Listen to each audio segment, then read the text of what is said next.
welcome to the stage Meg Szabo, Senior Editor for Bloomberg Green and Sustainability Events.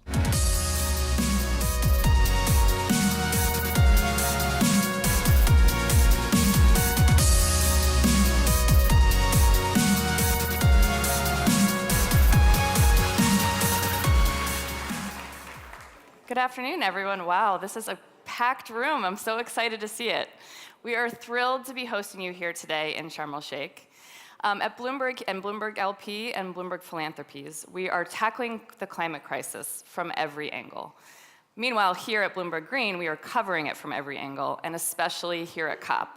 We're providing around-the-clock coverage. We're doing twice-daily briefings, tons of podcasts, and live interviews. All this because we really believe it is essential to create and highlight climate solutions. Over the next 2 days, you'll be hearing from those that are at the forefront of climate action. But before we get started, a couple of quick announcements. First, I would like to acknowledge our presenting sponsors, General Motors, Mubadala, Natixis Investment Managers, and SAP. We would also love to hear from you throughout the day, so you can submit your questions by scanning the QR code at the back of your badge. And if you are watching us virtually, you can use the white tab at the right-hand side of the video window. You can also engage with us on social media using the hashtag #BloombergGreen. And with that, let's get started. We begin with a look at the trade as climate action solution.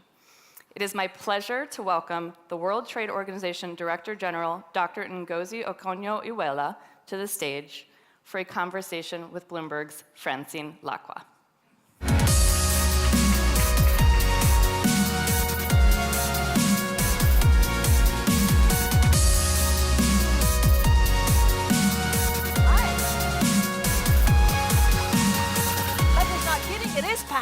How exciting. Dr. Ngozi, thank you for joining us. Thank you, Francine. All eyes on you to see what trade can do to mitigate climate change. Okay. If you say so. It's in certain parts the missing link. It's actually what role can trade play to further enhance some of our goals to get to net zero? Yeah, well, you said the right word, Francine. We really feel that trade is the missing link. That when countries need to revise their national NDCs, determine contributions and their action plans, they need to put trade and trade policies in there, in the center. Because people are used to seeing trade as part of the problem, and I'm not denying that trade contributes, of course, to carbon emissions, but trade is a central part of the solution. Just think about this. If you have a climate event, trade is an adaptation tool. You can't get goods and services to help your country to rebound that you need without trade. We need to move goods and services. Trade is a mitigation tool. If you need technology to move, again, goods and services, you need trade. But people take trade for granted. And that's what we're trying to say, no, you've got to have trade policies. And so let me just, I'm not, as I say, I always deny selling this, but here it is. We did a World Trade Report. Our flagship report is on trade and climate. And what we've done is to make the analysis, we have some analysis, but also recommendations on what countries should be thinking about when they revise these plans. They must put trade as part of the solution. Yes, everyone has to pick it up. It's concise reading, about 222 pages. There is an executive summary, Francine. Dr. Ngozi, when you look at trade, first of all, if you fragment trade, and I don't know whether we're less global, and we will be less global than we used to be, does it make it more difficult to find green solutions for these trades? Well, you're asking all the right questions. Almost. It's as if I worked at Bloomberg. Well, we're very concerned about the talk about decoupling and fragmentation of trade. So let me step back one moment and acknowledge that there are real geopolitical tensions. We live them every day at the WTO, whether it's US, China, EU, US, Russia, Ukraine. This is something we live with and have to manage. And we know that the pandemic and the war in Ukraine has shown great vulnerabilities to us of certain supply chains that are concentrated, too concentrated. You know, people did not realize that 80% of the world's vaccines are exported from 10 countries. You know, there are some supply chains we all know that are 90% concentrated in certain countries. So yes, then when this realization has made everyone realize how vulnerable the world is. So there's this tendency to say, we'll reshore, we'll friendshore. And we're being realistic. Some of that will happen. But what we're saying is let that not result in decoupling or fragmentation of trade, because it will be inimical to resolving the climate crisis. It will be inimical to global growth. And WTO economists have actually simulated what would happen if we were to break into two trading blocks, fragment into two trade. The loss of technological spillovers and economies of scale alone would result in a 5% loss in global GDP in the longer term. Just think about it. Size of the economy of Japan, or, you know, just think of the fact that the OECD countries lost 3.5% of their GDP during the Great Recession. And you know what we are talking about. We certainly don't want that to happen. And we certainly don't want emerging markets and developing countries to bear the brunt. But Dr. Ngozi, when you look at trade, so what are the real solutions that would make a difference? And we've seen high prices, for example, in shipping. Is that a benefit because it means you can implement climate solutions, greener vessels or things like this? Or do we need things to cool down to then step up our efforts in the transition? So let's tackle this from several points of view. First, let me just continue a little bit with the don't let's fragment. And I say don't let's do that because part of the cost is that we will not be able to solve, as I said, we can't get goods and services where they are needed to help solve the climate. We need strategic cooperation to solve the climate. We need to move those goods and services. We need to move green tech. And you know that we've managed to get the cost of green technology down, solar panels and so on. Trade has been a big part of that. Then you talk about, you know, shipping. We hope that the logistics of trade and all that will become green. Everybody is looking at green hydrogen and so on. So that's part of the solution as well on the costs of trade to climate emissions. But going back to the solutions of trade, I'm still insisting with you that part of that solution we have to look at must step away from this idea that we can't all work together. There are certain problems of the global commons that we cannot, no one country can solve on their own, and that's why we're insisting on this. It would terribly affect trade. Are countries sharing information on how they measure some of the emissions in trade, on some of the solutions? Yes, countries are, you know, sharing technology. They're sharing solutions. We want them to do more of that. We also want developing countries. They obviously cannot make this transition without finance as well. Some of the investments that are needed, so if you have the technology, but you can't really invest in it or use it because you don't have the financing, then that's a problem. And you know, a lot of countries are debt distressed now with the inflationary pressures, the high interest rates. So they need the financing to help them make the transition. So yes. I mean, trade is really at the heart of everything. It's like the pipeline that no one really thinks about. Yeah. But you're moving services also to countries that have been devastated by climate weathers. Absolutely. And that's why we think it's an adaptation tool. So if you cut yourself off and you fragment or you only trade with your neighbors, you'll miss all that innovation, technology, and so on that may occur in some other part of the world. Are you optimistic that things will get done at COP27? Well, when I first arrived, I wasn't very optimistic, to be honest. But as the couple of days have gone by, and I've listened to leaders, not just make promises, but some actual pledges. For example, there was the Africa Adaptation meeting that happened, I think it was yesterday, and some concrete pledges were made by the UK, by France, by Norway, you know, additional, incremental to what they had made before. So that gives me the hope that This is an implementation COP, and we'll actually see action. There's also been the discussion on loss and damage, which was not being sort of pushed away before.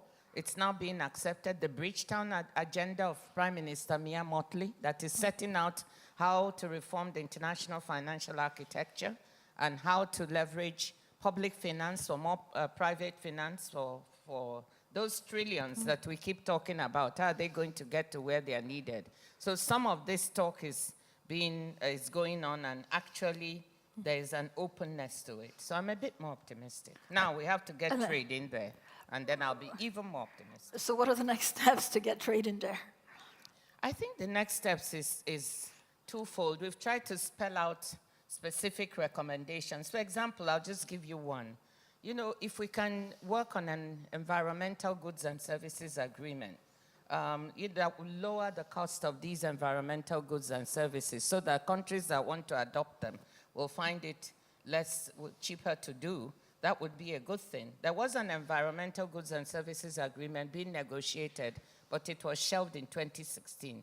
So practical recommendation, can we try to look at this and revive it, even with a smaller quantity of goods? One of the tools for taking care of decarbonization is carbon pricing. We are also saying that we need a global carbon pricing framework for the world to follow. There are 70 fragmented pricing systems or taxing systems now. Imagine for business, how do you cope with this? Many developing countries also see this maybe as a protectionist measure. But if we develop a global framework that everyone can follow, then that will make it easier. That's another recommendation. And we're actually working on it with the IMF, the OECD, and the World Bank. So when do you know whether this is for real? These at the moment are recommendations. Yeah. And I also quickly want to get a show of hands of who's optimistic about this COP27 and maybe who's not. I mean, I think about 40, what is it, 40, maybe 50% optimistic, so the rest, so it's 50-50. 50-50. Do you think your recommendations have a better chance than 50-50 to get through? I actually think that by COP28, yes. You know, you need time. First, people need to look at it. We've been trying to sell it, and let's not overdo it. They need time to absorb these recommendations. We need to sell it. We need to explain it in words that policymakers can understand and not in jargon. So we are going to have to do all of that between now. I'm expecting that by COP28 to see some of this going on, not right away. So the WTO also, of course, deals with disputes, unfair competition, which I imagine there are some fights. One of them is actually the US with the Inflation Reduction Act. Certain countries think that this is unfair competition, even if it helps advance the net zero goals. Where do you stand on this? I can give you the right answer, which is I'm not allowed to comment on any possible dispute. But in spite of that, I'll take a risk. Look, we don't want, the WTO does not want to be at the receiving end of trade frictions. So some of our members feel that the Inflation Reduction Act is indeed, discriminating against their products and they like similar products. Korea has complained about it, the EU, etc. What we're encouraging is dialogue between the two members. And this is actually happening.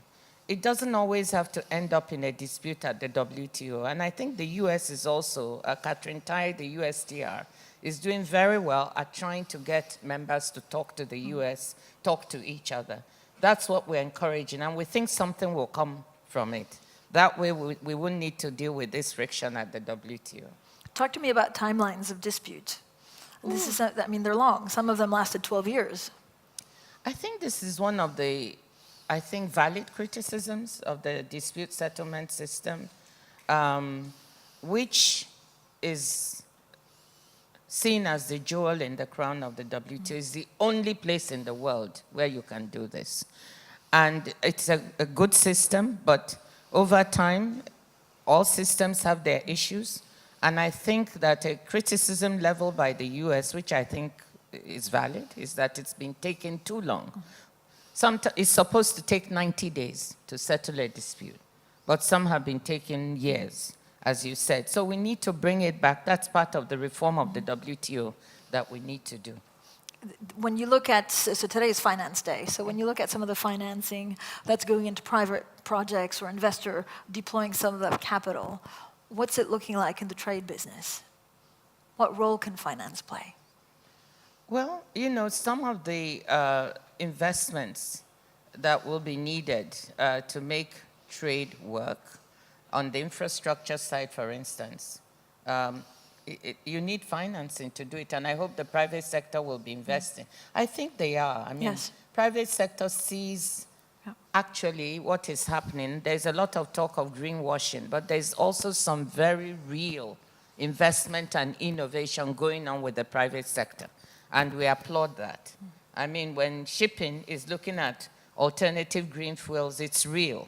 The issue is, what does it mean? It might be lighter ships not carrying the same amount of cargo, and so on and so forth. But innovation is happening, and investments are going in. We need more of it. Why do I say that? The urgency of the matter. If we don't all take this climate crisis we're in, let me use that word because I do feel it's a crisis when 1/3 of Pakistan goes underwater and you lose 80% of its crops. When, you know, millions of hectares in Nigeria, my own country, go under and 600 people lose their lives. When you don't know which other, when the Yangtze and the Danube and, you know, they all dry up and, you know, it's very difficult. Paraguay, the river that carries its goods to the sea, is also affected by drought. The costs of trade are going up. And countries may lose their comparative advantage because of that. They may not be able to produce and sell the same things. I feel it's a crisis, so we need to step up investments and step up action. You've also spent your life trying to fight poverty. Yes. And there's a direct link between climate change and poverty. Absolutely. I mean, the pandemic has set us back. You know, the interesting thing, Francine, is that trade, the multilateral trading system, I know maybe not everyone agrees. I see it as a global public good. It has been built and nurtured over 75 years through the GATT and WTO. It has lifted more than 1 billion people out of poverty. Yes, it has left some people behind. There are poor people in rich countries and poor countries. But it's done a lot. And, you know, so now the pandemic has set us back. The war is setting us back. But trade can still be an instrument to help us lift more people out of poverty. Do you still see that resolve amongst members and heads of state? Because of the cost of living crisis, because of inflation, there are many economists saying, like, look, this is taking a step back, then maybe we can accelerate, but it seems we're taking a step back. No, it's taken a knock from leaders. The resolve is not there as it used to be because of all the vulnerabilities that have been exposed. That's why we're reminding policymakers and leaders not to throw the baby out with the bathwater, to remember what they created and the purpose it has served. This is the time to invest in and support the multilateral trading system, not to fragment it. You know, so we need to build that will back. And when we talk to them and we talk about the pros and cons, we see some resonance. Dr. Ngozi, I think it was back in 2015 that a group of WTO members nearly concluded an agreement called the Environmental Goods Agreement to reduce tariffs on goods, basically to help climate change. Do you think something like that could be revived? Yes, that's exactly one of the things we are talking about. It was shelved in 2016 over a dispute in the number of goods and certain goods that may favor certain countries and so on and so forth. But we think it stands a chance. We would like to see it as one of the recommendations that we think trade can deliver. You'd be amazed to see that, you know, some fossil fuel-based goods have a more favorable tariff regime in some countries than you know, renewables, for instance. And so countries really need to look at what they're doing in their trade policy and change that. And part of it, if we could get an agreement on environmental goods and services with favorable tariff reductions, that would be a good thing. But you think it's achievable? I mean, not all members, of course, are going to be behind it. I think it's achievable if we have the will to do. I don't think it's achievable with a large number of products. A recommendation is to start the APEC group, for instance, They have an understanding. It's not an agreement with a limited number of goods. The UK, with some other countries, 50-something goods. So let's start realistically small around a number people can agree, and we can build up from there. I mean, we also had the US midterm elections, so we do need to mention them. Unclear exactly who will win at the moment. We didn't have that red wave that we were expecting. Yeah. But the Republicans are advancing. What does that mean for the US commitment to maybe some of the proposals that you're putting together? It just means we have to work really hard with Congress. And we have to support the USTR and to deliver. They've been trying to work with us, and we appreciate that. But I've also been visiting Congress, both sides of the aisle, and I have a terrific team that is working with me, so we'll pound the pavement. Dr. Ngozi, we have a lot of chief executives here. How should they be thinking about the transition when it comes to trade? Maybe their own trade. Like, what's your advice on how they should look at it going forward? Well, I think they should really, I don't want to use the word pressure. I think business is not speaking up enough about how useful the multilateral trading system is to them. I don't hear their voice as much at the No, let me step back. John Denton of the ICC and the whole group, they have been talking to us and working with us, so that's not completely true. But I'd like to see business speak up more for the things it cares about. I don't see business putting as much pressure as I'd like to see on the dispute settlement system. Then come on climate change, I think they should be the ones also putting pressure for an environmental goods and services agreement. Surely they're interested in a rational global carbon pricing regime. Imagine if you're a business person, you go to these countries, the CBAM, the carbon border adjustment. You go to another one, they have a carbon tax of some type. You go to a third one, is a price of, we have these systems ranging from $1 a ton of CO2 emissions to 130 in Sweden. And, we just heard from Uruguay today, they are developing a system at $170 a ton. Canada, Prime Minister Justin Trudeau said at last COP, I was in a session with him, they're also looking at 170. We encourage all these moves. But as a business person, especially if you're an SME, how do you deal with all this? So business needs to be, so what I say, for what you need to make your business work and go through the transition, you should speak up on the trade side. Support the right policies that will make life easier for you. Dr. Ngozi, thank you so much for your time today. Thank you.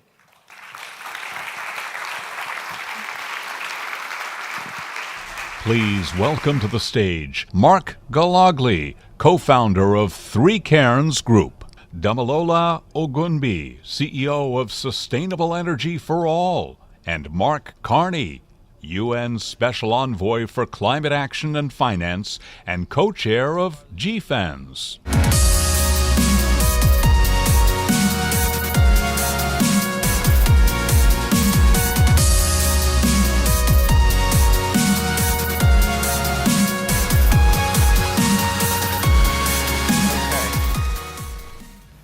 No time to waste.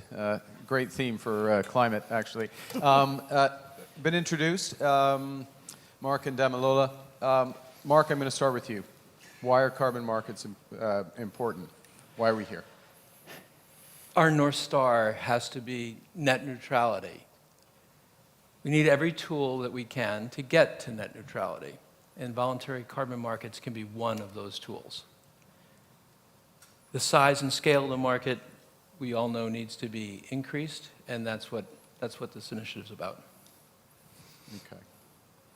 So, Damilola, Mark talked about the need, the ultimate goal, but let's think about the importance of these markets potentially, the potential importance for the Global South, and what role do the countries in the Global South potentially play in the development of these markets, which, and I think we'll come to this, which today get a lot of headlines, but not actually a lot of transactions? I think that's a great question, especially when it comes to financing. A lot of times, countries in the global south are seen like aid projects or grant projects, and you keep on throwing grants at them, which is not enough money anyway. But you still expect them to transition somehow. We're trying to get a lot of countries to say what is your net zero target. And I'll take example my own country. My president in Nigeria said net zero by 2060. For Nigeria to transition, it would need an estimated $1.9 trillion. That's if there's perfect policy in place, that's if everything else aligns. So this is a transformation of an entire economy. It's not just what powers your economy, it's what happens to your transport sector, what happens to water, what happens to the way you build buildings. It's everything, and sometimes people just don't understand the scope of what we're asking these countries to do. So you have that bill, out of that 1.9 trillion, possibly 400 billion is above business as usual spending. And that's because this is a big country as well. And then everyone says, oh, but we have 1 or 2 million of technical assistance to help you develop that. And then you kind of look and say, how is this going to happen? And that's why I'm so excited about voluntary carbon markets and the work Mark is doing, because there needs to be a way for Africans and people in the global south to fund their own transition. They also don't want to be left behind. They understand the climate ambition. They are the victims to a lot of this climate disasters. Most of these people already have 20, 30% of their budgets going on climate adaptation that they did not cause. So any tools that we can put on the table to allow them to fund this so they can live dignified lives is what we just have to do. And if I just come to the second part of the question and the role of the countries in the global south. So let's take Nigeria in terms of its role in helping to develop these markets, and on what terms do you think countries want to see these markets develop? So firstly, like I was talking about the energy transition plans, you can't do that from my headquarters in New York at the UN. You have to do that with government. So we spent many months with the Ministry of Energy, Environment, Finance for them to have the buy-in. Then you need political support right from the top, because this has to be policy. This can't be, we would like carbon market today, and then government changes, and then no, it's not a carbon market, environment. And why it's important is because these government also has to understand that integrity of the carbon market and the carbon credit matters, but more importantly, they should be priced correctly. And you can only do that with government in the conversation, with different governments getting together and saying, no, I'm not going to take $1 or 50 cents, I'm going to have a floor of this amount. And that's why, we're taking kind of a regional approach. If you have enough governments to understand this. The other reason why they need to be involved, again, is because, like I said, the policies they set. So in my country, the transition story is really diesel and petrol generating sets. It's not coal. And you can't stop these things from coming in. You don't know where they are, and they emit a lot. There are 25 million of those in my country, and on the continent of Africa, 100 million. You need governments to set the right policies to make renewable more attractive. And us as the UN, we need to recognize the displacement of diesel and petrol gen sets is just as important as the displacement of coal, and they must be priced correctly. So those are the things that government should influence, and government has to be part and parcel of your approach with the carbon market. Now, you mentioned, I'm going to go to you, Mark, but I'll make the note, you mentioned a regional approach, so if we have time, I might come back to the African announcement of yesterday. So, Mark, high level, we want carbon neutrality. That's part and parcel of global goals. But, you've got a perspective in terms of how well carbon markets get a lot of headlines, as I say, not as much action. The scale today, and what's preventing those markets from scaling? Maybe I'll talk for a second as part of that of what is the initiatives that we're talking about. The initiatives are two. One is the creation of a global carbon trust, and the other is a governing council, two separate entities. The second, the governing council, is philanthropically backed, as is the first initially by Bloomberg and by 3 Karens, and we're trying to build the first of those two, the Global Carbon Trust, as an initiative that tries to address the current plumbing of voluntary carbon markets. Let me give you a couple of examples of that. Today, when a party buys a carbon credit, a voluntary carbon credit, They are buying something in perpetuity. If it's a nature-based carbon credit that represents, for example, a forest, they are buying the carbon that's stored in that market in perpetuity. The challenge of that is multiple. One is that if you buy something in perpetuity from someone, that party that you're buying it from no longer has an incentive to maintain the property that they have sold you. What's happening now in carbon markets in terms of technology is that we can improve the amount of carbon that's stored in a given area over time. And so if you incentivize someone with a shorter dated contract, let's say 5 years or 10 years, much like one would lease an apartment or an office, you lease it for 10 years, and then what do? You roll it over again. In this case, you, for example, purchase this carbon credit for 10 years, and then you roll it over. You buy it again. That provides the owner of the forest an incentive to maintain the property.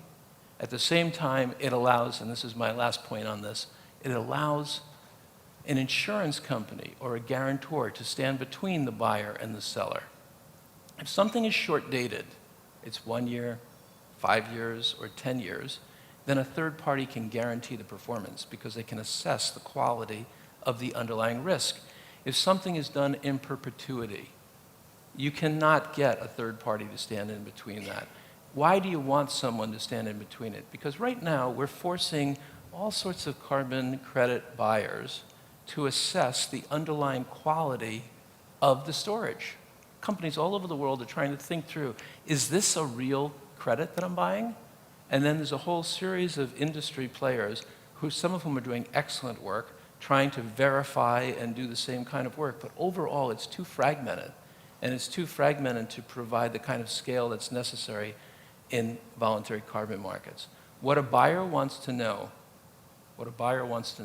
is I purchased something and I'm now done with it. I don't have to worry about it. And by not having to worry about it, someone else has now worried about it, the insurance property or the insurance company. And then if the carbon is not stored, if you go back and verify it, it's not there, then the insurance company who has a book of business can substitute valid carbon credit storage for that other carbon. That's an absolute key, and that's a change in the market that I think has the opportunity to allow this market to actually scale or begin to scale. There are other innovations around this that I won't go into right now, but the core thing is shorten the term, provide the opportunity for the data necessary to verify that the carbon is being stored, provide that data transparently to all parties, and then when it's not stored, provide substitution. Lastly, when you buy a carbon from someone, it's a unique transaction, right? You're buying a carbon credit. It's not like I'm buying corn or I'm buying oil. Why? Why is it different? Because no one eats the carbon. No one uses the oil. So the buyers of carbon credits actually have no incentive to know what's going on the other side. They uniquely have no incentive to verify it. That's why you need a verifier. And between the buyer and the seller, there's a third party. Who is the third party that exists in carbon? Planet Earth is the third party. Planet Earth civil society needs a seat at the table, and that's what a governing council is meant to be. It's to govern the rules of the road around this. This initiative that I'm describing is new. It needs to be done. We're trying to create work streams around each of the things I've just described, and we're open to talking to anyone who has a perspective on that, because we recognize we do not have the answers to this. We recognize what the problem is and the shifts that need to take place in the market. Okay. It's fascinating. It's a huge initiative for those who have, and there'd be reason if you haven't caught up to it, because it's really only just announced in the last 24 hours, the Global Carbon Trust.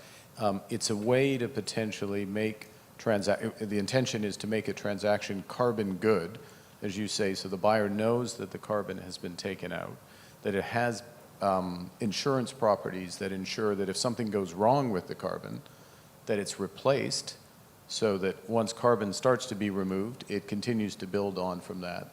And it provides potentially other benefits in terms of pricing of the added benefits of the transactions, whether it's biodiversity, just transition, et cetera, as you'd establish the market. So there's a lot more to be done with it. We only have 15 minutes, so we won't be able to catch one it all. thing, Mark, I want to mention. Yeah. When we had this idea, this really is not my brainchild. This is one of my colleagues at Three Karens' brainchild, Steve Strongen. Steve, who has been working on fixing markets around the world for the last several decades, and I have been talking about carbon markets. When we took this out to a variety of partners, we took it to Mike Bloomberg, it really worked. It was like the market doesn't work. It doesn't work, and that's why we've teamed up with Bloomberg in this whole initiative.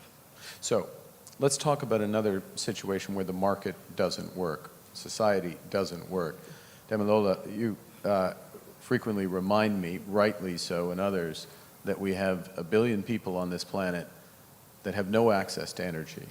And so provide some perspective of, is there a role here more broadly for carbon markets to address energy poverty? Absolutely. With the instruments like the Global Carbon Trust, it really brings to the integrity of the carbon market and allows money to flow to do more energy projects. I keep telling people, for many developing countries, energy transition is more energy. But for the first time in the world, we have the unique position to make it renewables. So we're not coming back into decades to transition out of that as well. That needs to be funded. Even clean cooking, I talked to Mark, like when you change a woman's cooking habits from fuel wood to e-cooking, you're not just, reducing 4 hours a day of her working, you are saving her life.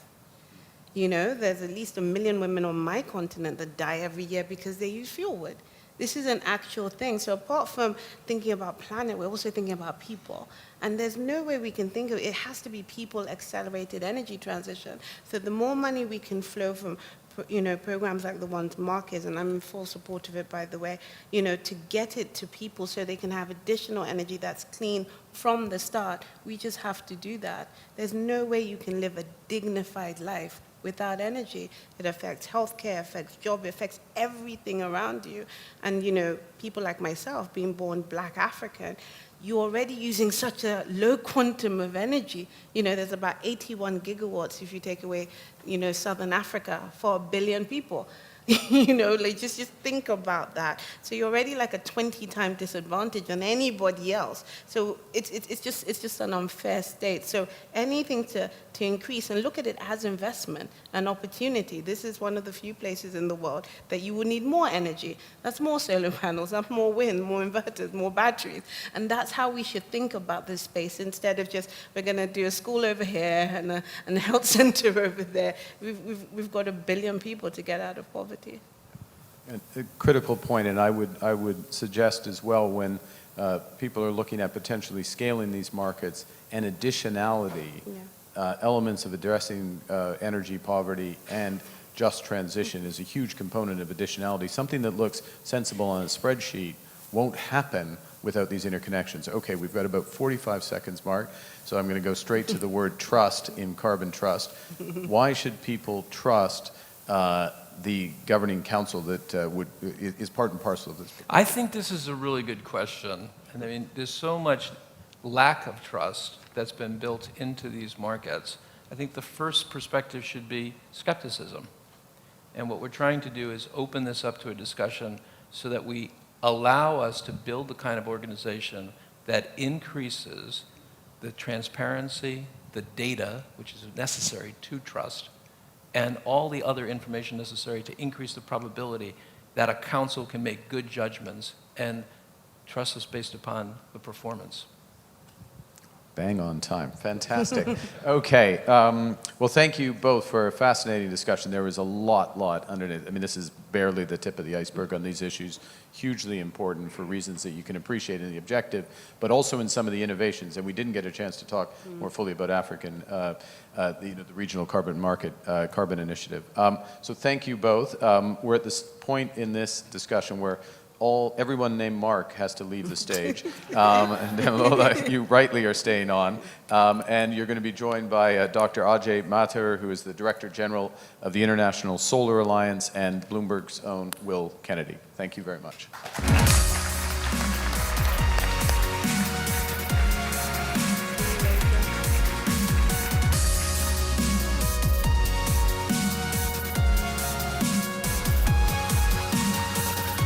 again.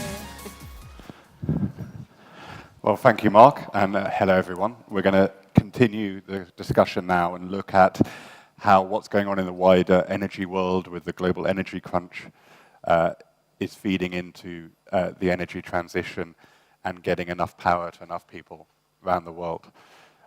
It's a very different world to a year ago when a lot of you were in Glasgow. The most important thing that's happened is the war in Ukraine, which has sent energy prices soaring and caused huge ruction in gas and other energy markets. If I could start with you, AJ, is it harder to get renewable projects done today than it was a year ago? Interestingly enough, not. We are seeing an increased interest in investment in solar. The Ukraine crisis has told us that we can't live with fossil fuels. Unfortunately, renewables is not an overnight solution, but for example, till the end of October, there was already as much investment in this field as there was in all of 2021. So we are seeing an increase, but there is a problem. The problem is that the 74% of the investment that occurred in solar last year, $200 billion, 74% of it went to the OECD countries and China. Only 5% went to the entire continent of Africa. This is a huge challenge. So yes, it's happening, but it's amazingly skewed. Damilola, what are your thoughts on that question? Is it getting harder? Yes. And I'm taking it from just a supply chain point of view. With fuel pricing rising in developing countries, people are looking for renewable solutions. But what we're looking at timelines of 6 to 9 months to get 3 basic pieces of equipment, solar panels, lithium batteries, and inverters in countries. So that also time where people can buy a gen set and use that instead, that is time we don't have. And one of the things I've been working with Dr. AJ about is how are we going to get large-scale assembly in certain parts of the world so people don't have to wait. So that is causing a lot of project delay because you sometimes don't know when the equipment will come on ground. But encouraging, I don't like saying anything encouraging after a crisis, is that people are seeing so much more of a demand, especially for solar. And what's driving that increased demand right now? The cost of fuel. Yeah, okay. I mean, at the end of the day, you have to understand that it's really nice when you're in the developed world and you can think about climate and the effects of climate. People in the developing world, when it hits them really bad. And they're not really just thinking about climate. What we try and say is it's an economic business case. It's just as good maths. You need to invest in this. So when we do this a lot, when we talk to a lot of leaders, we show them the jobs they can create. Mm-hmm. We show them the economic value. We show them the direct link to GDP growth. Then we talk about climate. That's just the honest truth. But because by the time you've done all that, it just makes sense to go further. And that's why we're always challenging things. So again, with my continent, Africa, in terms of e-mobility, there were a lot of governments who have policies of changing their diesel vehicles to gas first, to then go electric. And we're like, you have no time to do that. You have to go e-mobility now, unless you'll be left behind. And then you just be that second-hand market for obsolete equipment because you know that this is coming. So it's kind of encouraging and speeding up some of the decisions and policies the government had. So it's getting harder to do projects because of the supply chain issues, but the economics are more compelling than they've ever been. Mm-hmm. And the finance as well. Yeah. Well, I was going to ask you about finance, AJ. We're in a world of rising interest rates. Is financing these projects getting harder? Financing projects in the OECD countries is not getting harder. It's getting easier because of the price differential of oil and gas, which is now, the oil and gas are much higher, and therefore the price differential is larger. The problem is in the developing countries, where investors are, in a sense, afraid to invest. We talked to about 100 investors, and what we heard from them was that the perceptions of risk of investment in developing countries were much higher than in the OECD countries. And for that reason, the International Solar Alliance has just launched a risk management fund, which would provide the kind of payment risk mechanism that would into which projects can buy in, and therefore investors feel comfortable that they have a payer of last resort. This, we hope, will get more money into the developing countries. What's your impression of how easy it is to finance renewable projects right now? I think it's extremely hard. I think it's much harder than any fossil project.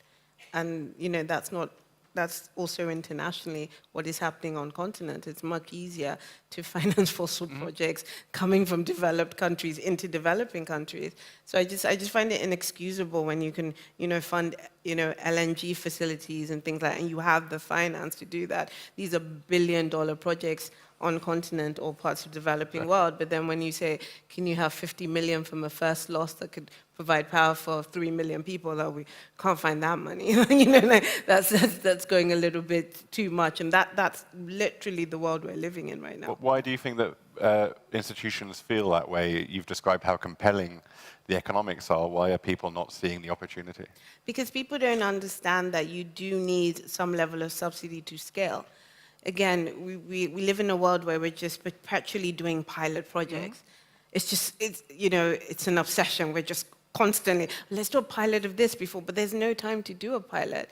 There's no scenario where you can get to your net zero targets and leave 1 billion people in poverty in 2030. There's just no scenario. So if we don't understand our 2030 targets before we even get to 2050, we're lost. And that's what we're trying to tell people, that you have to provide more energy, because if it goes left and all the people who don't have energy in a really, really dirty way, then, all the scenarios are past it. And you can't tell people, oh, don't have energy because we're waiting for the perfect solution for you, because it's affecting their day-to-day lives. AJ, what can the industry do to convince institutions that they should be financing these projects at scale in the developing world? 2 very simple things. The first is learn what is the narrative in the country. As Damilola said, in some countries, it's the fact that you don't import diesel more or import it less. The second could be that you're creating jobs. A third could be that you're cleaning up the local environment. Those are the things which drive change. As Damilola said, it's not climate change. The second thing is that these require business models that are new. In most cases in electricity in the developing countries, they have been led by governments. Here we are talking about people. And therefore, learning how the Unilevers of the world have lived for years on a relationship with people. The energy companies need to learn to do that as well.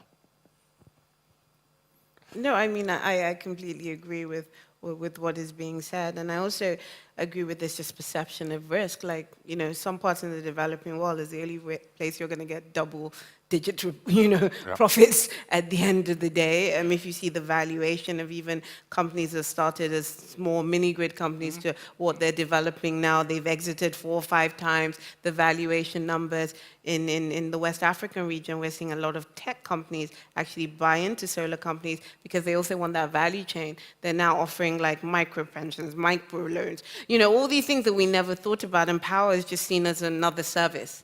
So there's just so much opportunity if we really look at innovation and technology.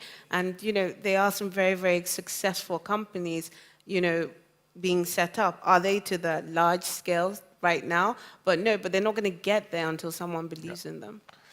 Let me return to the context of the energy crunch. Europe is desperately short of electricity, and it has created an atmosphere where some people are saying energy security has to come at the expense of the energy transition.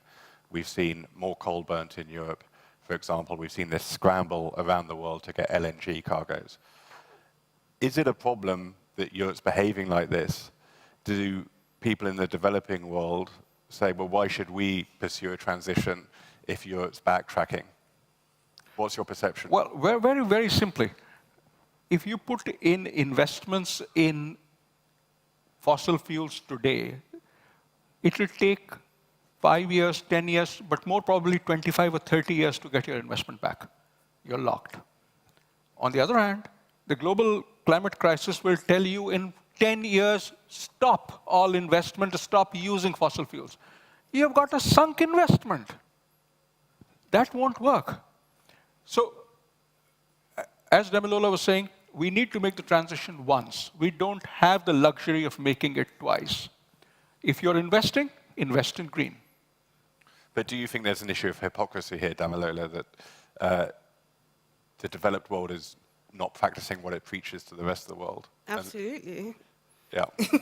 It's the most hypocritical thing ever, right? Because you're telling other countries that they have to do something you're not doing yourself. And it makes it very difficult for our jobs when we do go to heads of states and they're like, I have all these natural resources, and you're saying I shouldn't use it, but you're using the same. And we're like, no, do this instead.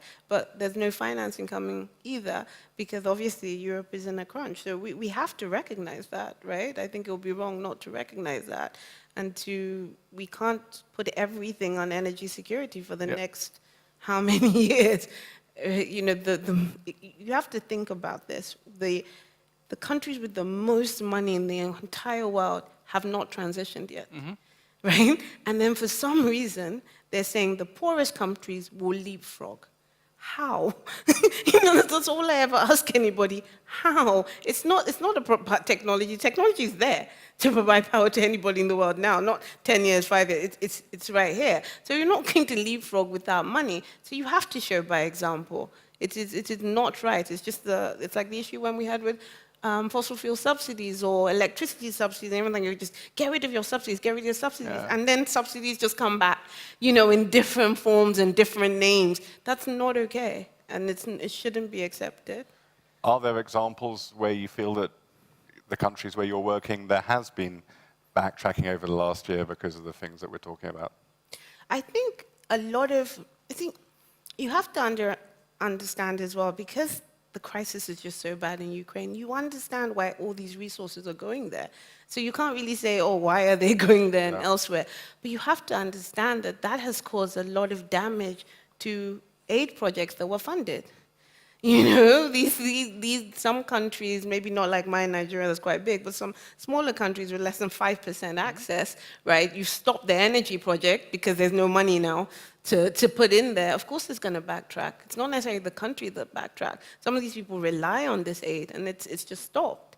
It's just stopped coming. So when we talk about sanctity of contract as well, and all these policies and everything we want the developing world to do, we have to be able to do that in the developed world.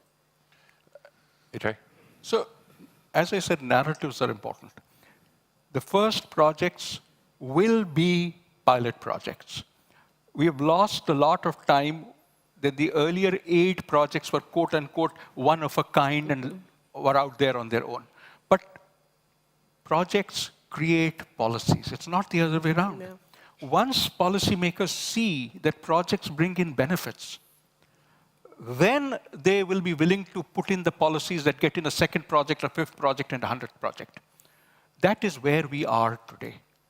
There is a chance, but it means that we go in, we make these projects happen, we show the kinds of benefits, and then look for the countries to have the confidence that it is worth putting in policies which bring in more money for similar projects.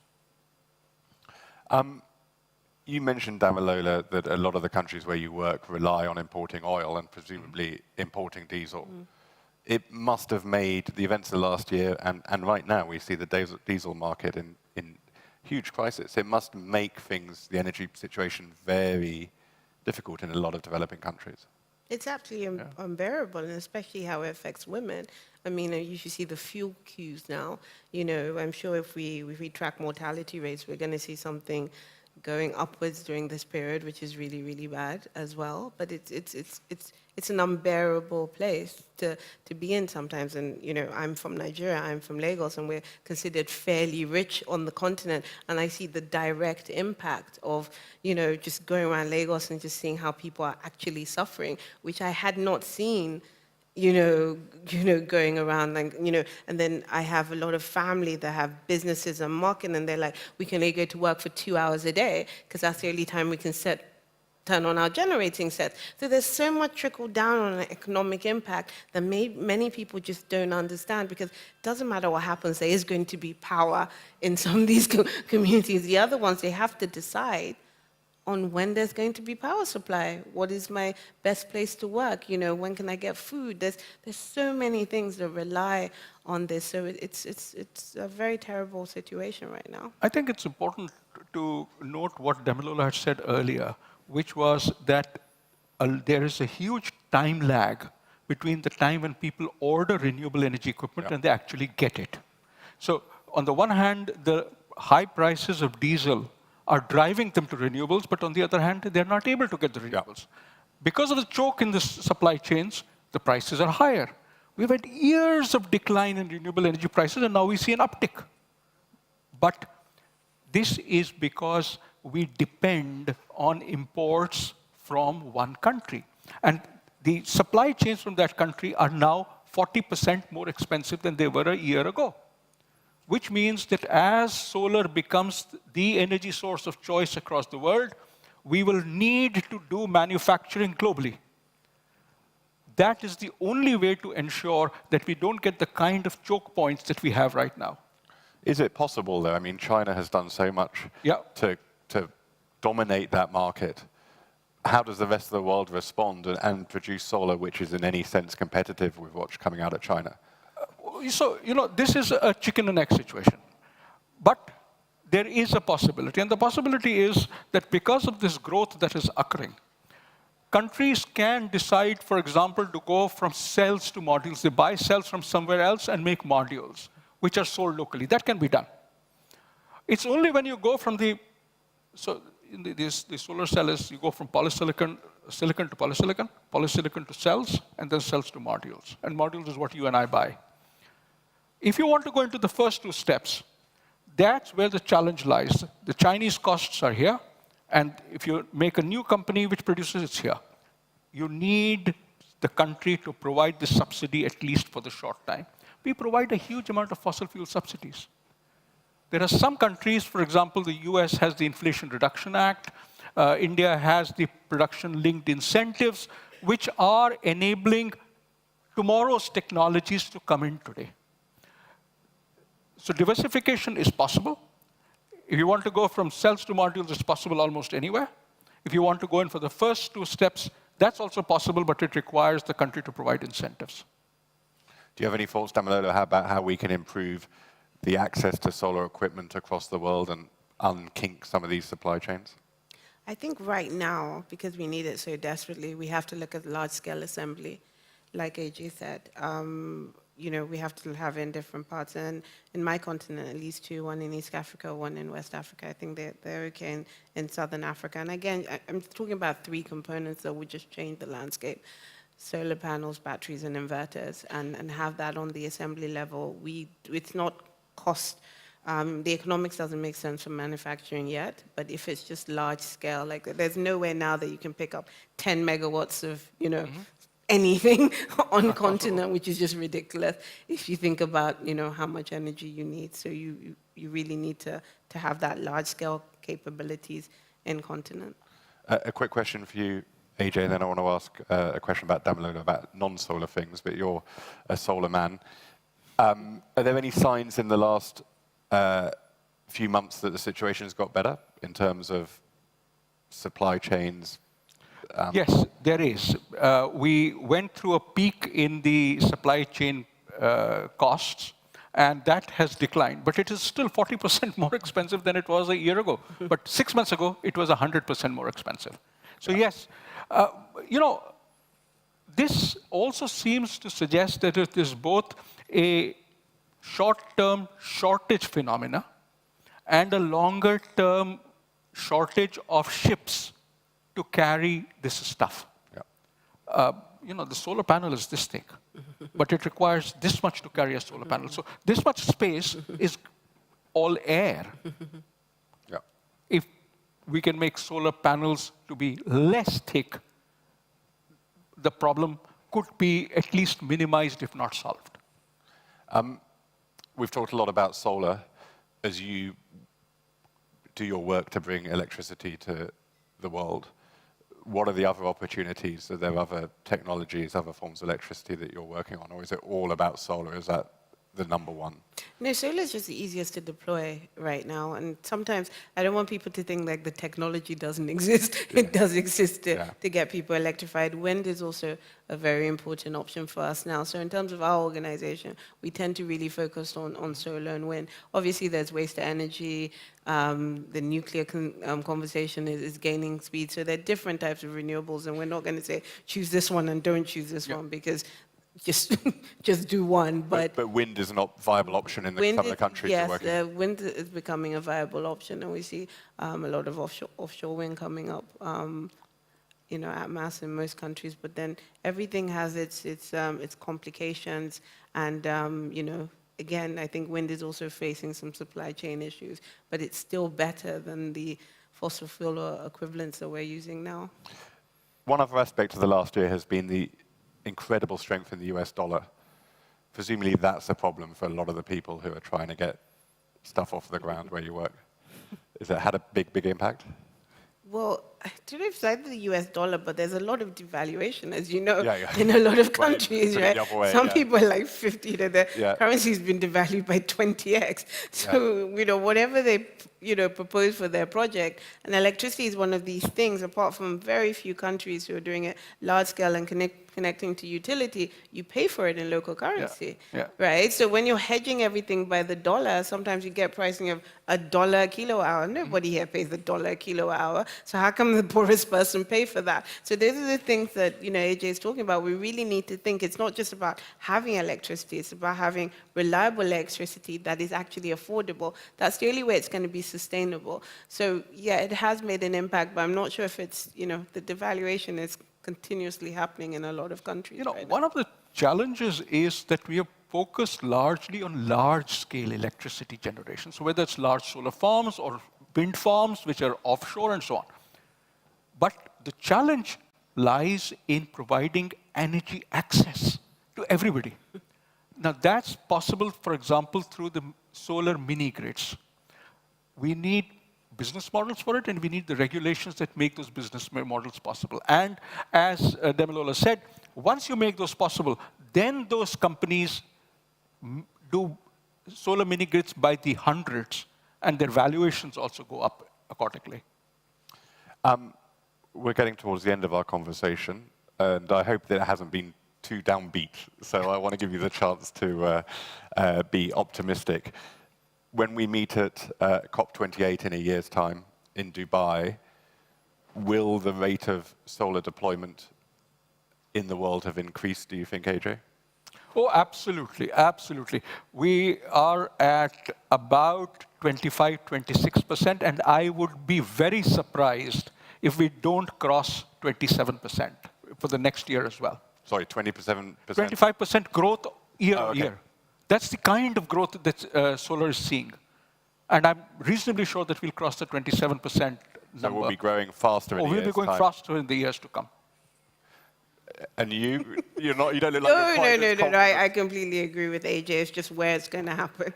Exactly. It's what locations and where it's going to happen. But on a positive note, just a little bit of background. I used to run the largest energy access program in Africa, right? And when I started, I had to convince people solar worked, and we barely had, in Nigeria at that time, 25 solar connections a month. We're now going to probably cost 100,000 a month.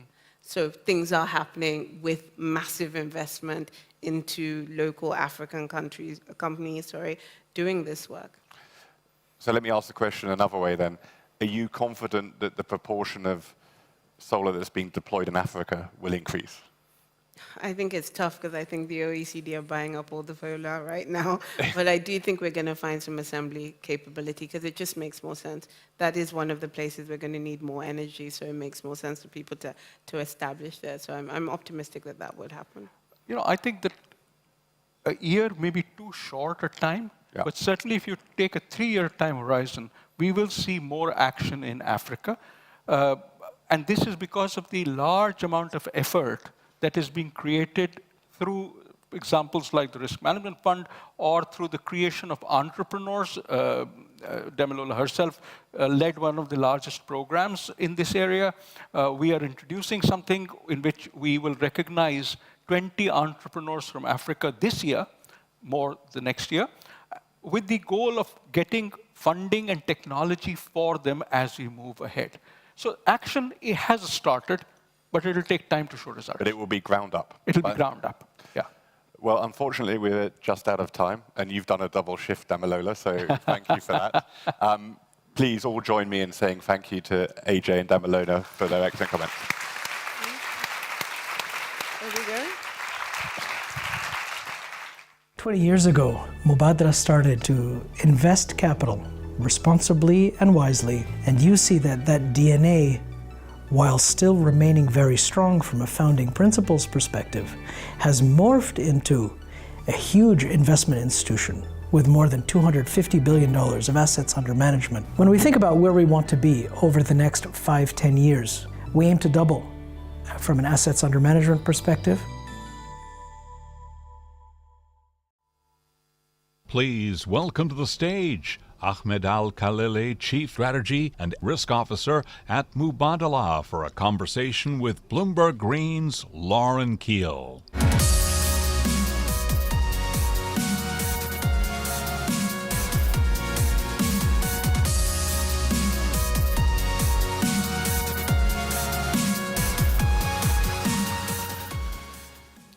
Hello, everyone.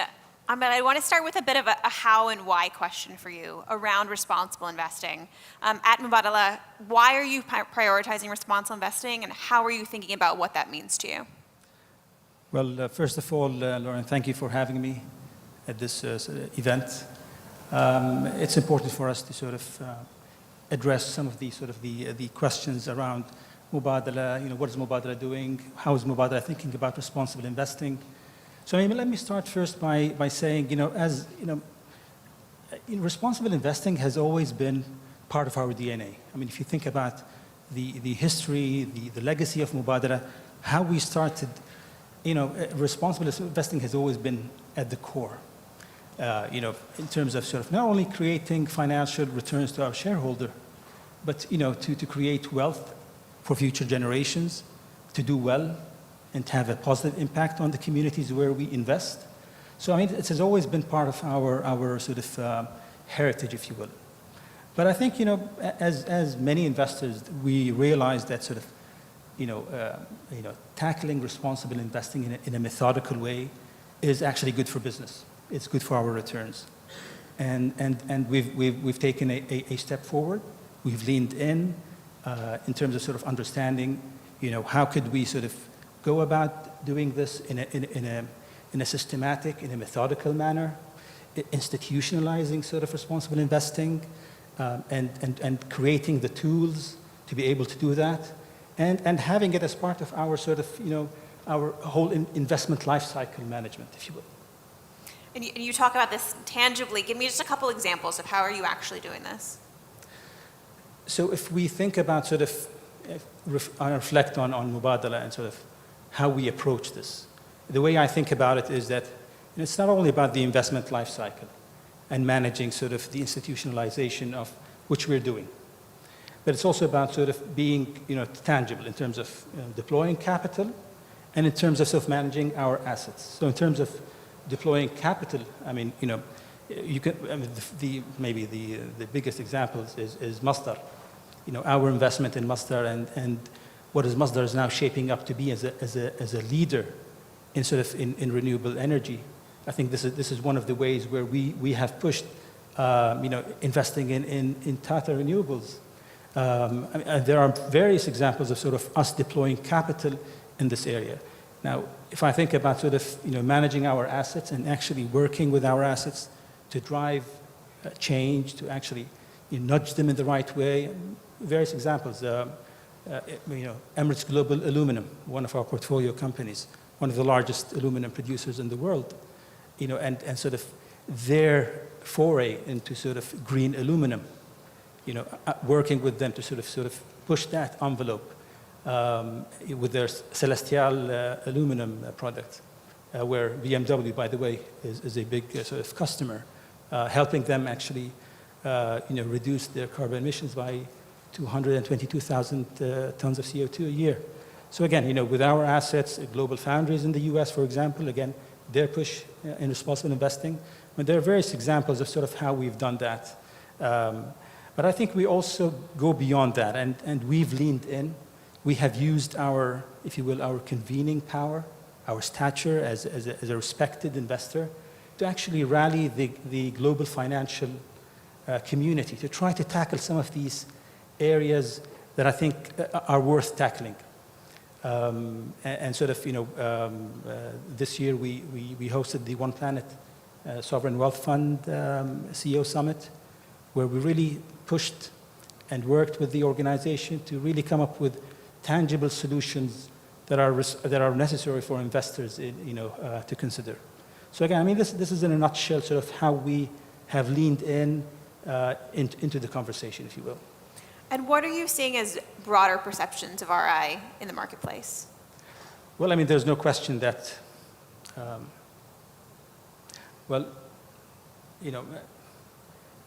everybody now realizes that responsible investing is good for business. And again, it's not only us that are saying that. Actually, one of the things I'd like to mention is a Bloomberg study that was actually sponsored by Mubadala, that has surveyed global leaders in terms of sort of how they're thinking about this. What are the issues that they're facing, and what do they see?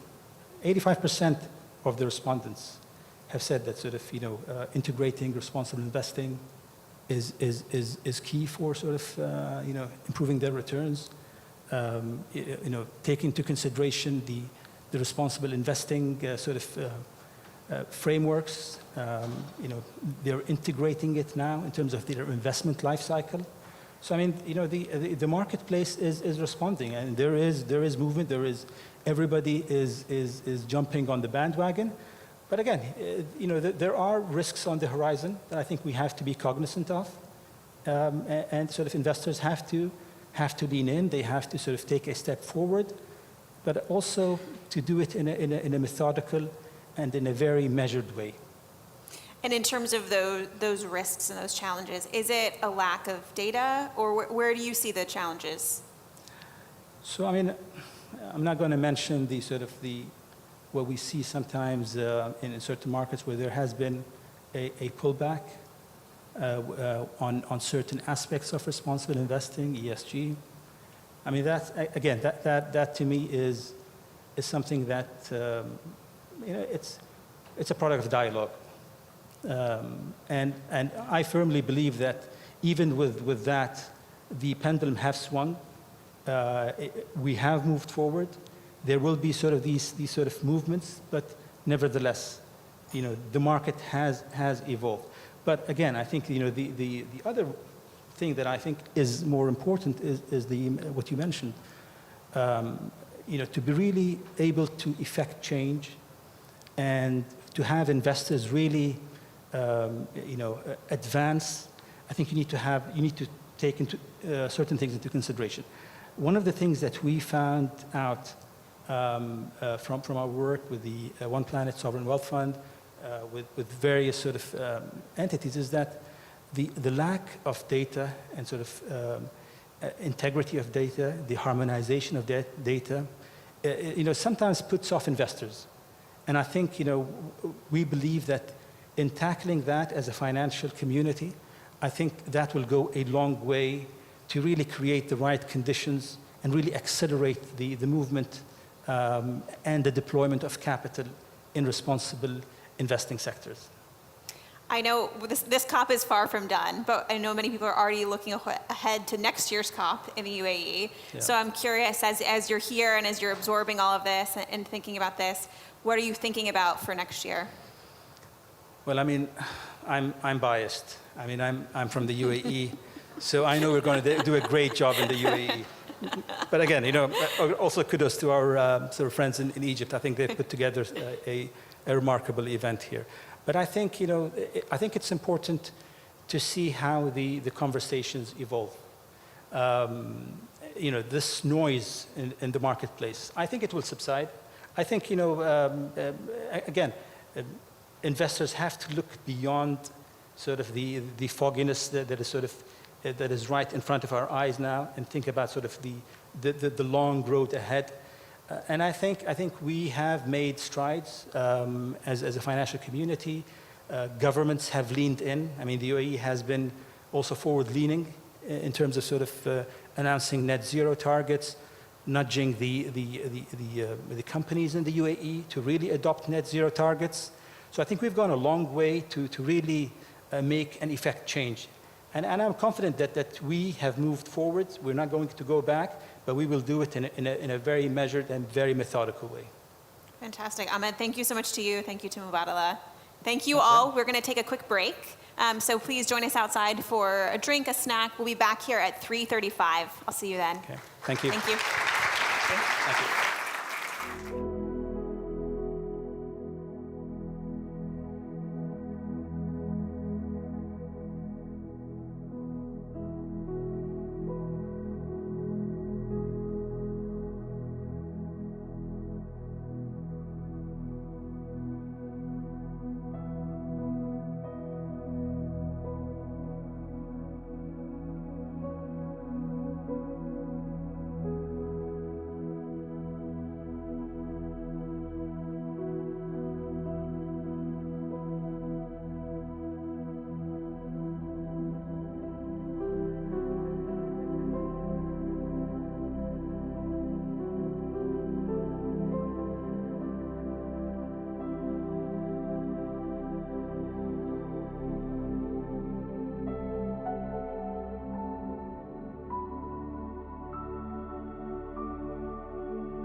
welcome to the stage Shilpan Amin, Senior Vice President and President of GM International at General Motors, Mohammed Mansour, Chairman of Man Capital, LLP, and Omar Vargas, Vice President, Head of Global Public Policy at General Motors, for a conversation with Bloomberg's Lauren Keel.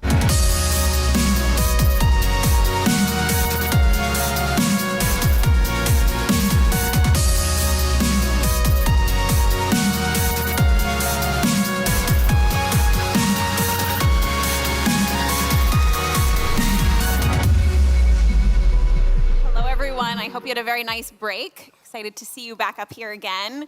Shilpan, I want to start with you with talking about this pathway actually look like on a global scale. Yeah, it's one of the most exciting times in the industry as we've invested $35 billion into our AV and EV platform, starting with our Ultium body, where we can now scale up a full portfolio of electric vehicles for global applications. And so our issue right now is we can't get it out there fast enough, and we're making announcements on new product lines that are being developed off this architecture. With that, too, we're creating the entire customer experience, whether it's the infrastructure support that's needed so you get charging appropriately, seamlessly, as you bring all this portfolio to market. But it is on our journey to an all-electric vehicle future and an affordable electric vehicle future for everyone. And you're starting to see examples of a more broad range, more available product lines when we've announced our Equinox EVs, and there's much more to come. And when you say inclusive, does that mean affordable, or what does inclusive mean? So inclusive is both the affordability and the customer experience, and I'm really proud here at COP27. We have a fleet of 150 electric vehicles that are moving the teams around, and it's our most affordable electric vehicles, our Chevrolet Spark and our Chevrolet Bolt, as well as our Cadillac Lyriq, which we're really proud of in the design and the technology that comes along with that product, to demonstrate the broad range of capabilities in our portfolio that we're developing. And Omar, your role is in policy. So I imagine being at COP is kind of catnip for you. It's an exciting time to be here.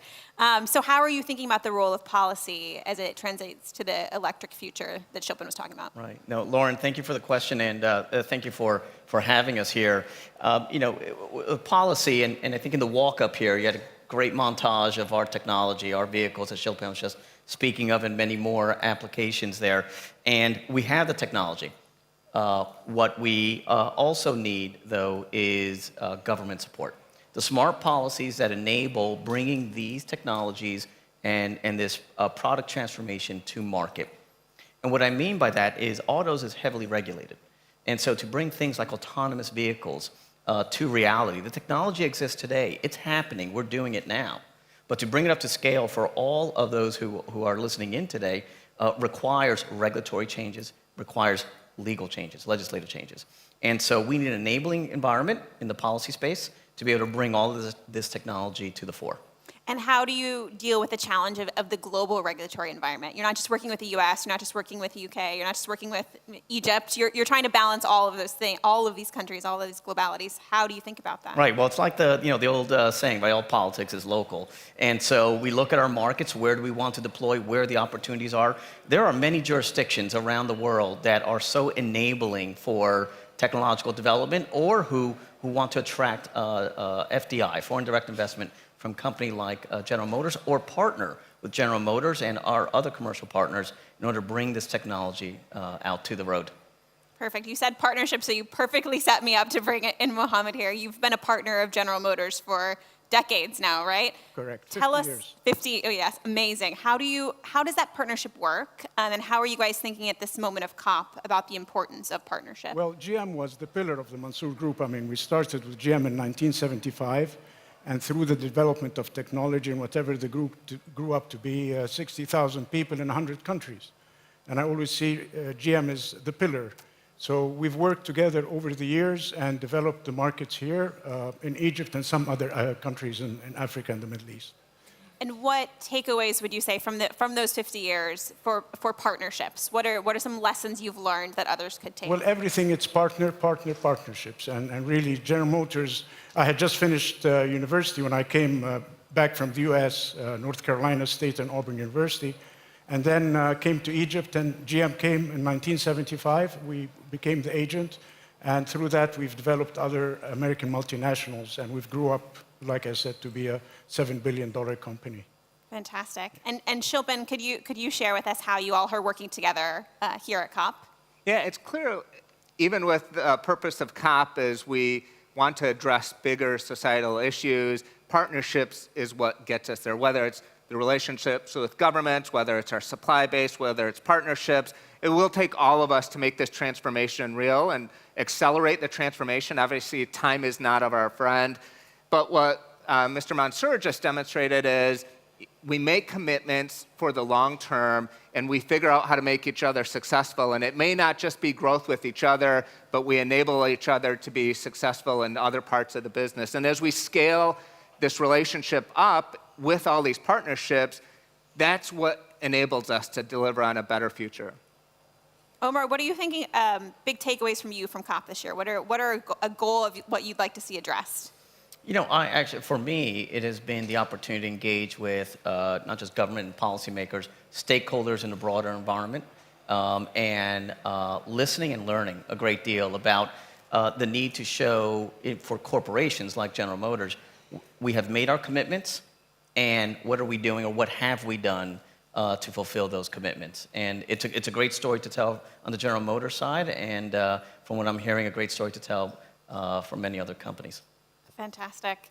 And Mohammed, as this large group of people are here in Egypt, what are you hoping they're going to take away from their experiences here? Well, COP27 has been great. I'm very proud to be an Egyptian. I'm very proud to the development that's happened. We believe in climate change as a family, as a business. So we have invested here in Egypt through my nephew, who started his own solar and wind companies in Egypt. It's huge. It's all over Africa. We've invested in the North Sea, in turbines, the North Sea. And we've also, through electrical vehicles that we're working with General Motors, bringing them to Egypt, and also building a new sustainable city in Egypt that will house 250,000 people. That's the first in the Middle East. We're very proud to do this, and it's very proud to see that our country is developing in that sector, because it is a challenge for humanity, and we all have to face it in the private sector. Fantastic. And Shilpan, as you think about this level of partnership and how important it's been so far, kind of what are you looking forward in the future for future partners? What could the people in this audience and elsewhere help with the EV transition? Yeah, lean in and make the commitment. You know, we're all into an all-electric future, demonstrated by our $35 billion of investment with a full portfolio. And what we need is everyone to start investing into the future and not wait for the future to be here before you start. As I mentioned, time is not of our friend. And so a lot of the discussions we've had the opportunity to have here is to demonstrate where everyone can contribute. You can all be part of the solution. There's much to be done. We're making our commitments moving forward. In fact, we just announced here our commitment to the First Movers Coalition as part of scaling up the suppliers and the makers to really make the commitments to capital investments and make the change needed to get to carbon neutrality. Fantastic. I want to ask you one last question. I think we've got about 30 seconds left. Any big myths that you're hearing while you're here about that you want to debunk about the transition to EVs, or any big questions that you hear keep coming up that you would love to share? The technology is there. The capital is there. The regulatory environment is there. And the infrastructure for charging EVs is growing. GM has invested $750 million itself, and we are working with the public sector as well to expand the charging infrastructure across many territories, many countries. And there's more to do, and that's the big opening, opportunity. Much more to do. Good tagline for COP overall. Right. Omar, thank you. Mohammed and Shilpan, thank you all so much. Thank you to General Motors. Thank you. Thanks, everyone. Please welcome to the stage Laurence Tubiana, CEO of the European Climate Foundation, for a conversation with Bloomberg's David Malinga.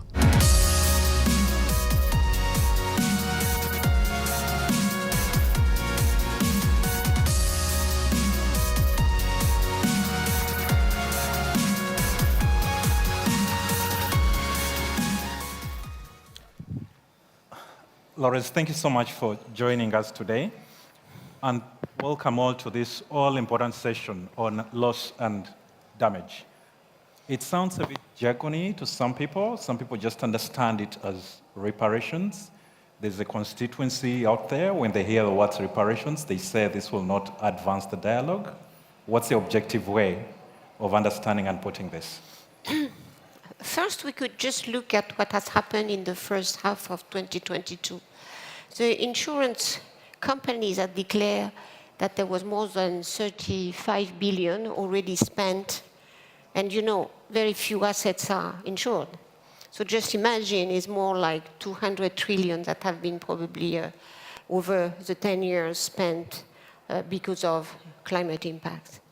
And again, we can take the example of Pakistan nowadays, what happened in Nigeria, in Chad, everywhere, India, even China has been suffering enormously. And of course, Europe, we have been destroying a lot of assets. So I think one measurement is, at least it gives a sort of indicator how much insured assets have been destroyed by climate impact, without counting too many other things that are not measurable so easily, the health consequences of heat waves or floods, human tragedies, and et cetera, et cetera. So I think the look for a particular number is really tricky. But the evidence that for a number of countries or communities, you cannot come back to the previous situation. It's too difficult and too costly. And even more, when you look at the indebted, even middle-income countries, or of course even worse for the low-income countries, when extreme weather have destroyed your infrastructure, your social networks and many things, and transport, and you have been indebted to fund that because that's necessary for development, and then they are destroyed by the extreme weather events, and then you are still indebted to pay for something that has disappeared. And so I think we cannot now, it was a long conversation since Paris, you imagine, well, when we drafted the Paris Agreement, of course, this was a key hot question, but everything at that time was perceived as a legal liability. Who will be held accountable in front of a court? Which in reality is a badly framed question. It's about the reality of impacts, the solidarity we have to show on the immediate situation reaction, like emergency, but as well understanding that in some countries, some destruction cannot be repaired, so they have something else to be built. So I think the discussion was blocked, and it is unblocking, and I'm very happy of that because that's just a reality. And you mentioned the Paris Agreement. You're a veteran, when it comes to COP. That's my baby, yes.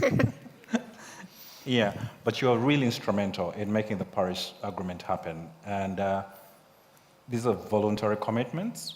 Countries can renege on them. Yet over the past 6 years or so, we've seen progress on the 1.5 degrees Celsius goal, on the net zero commitments.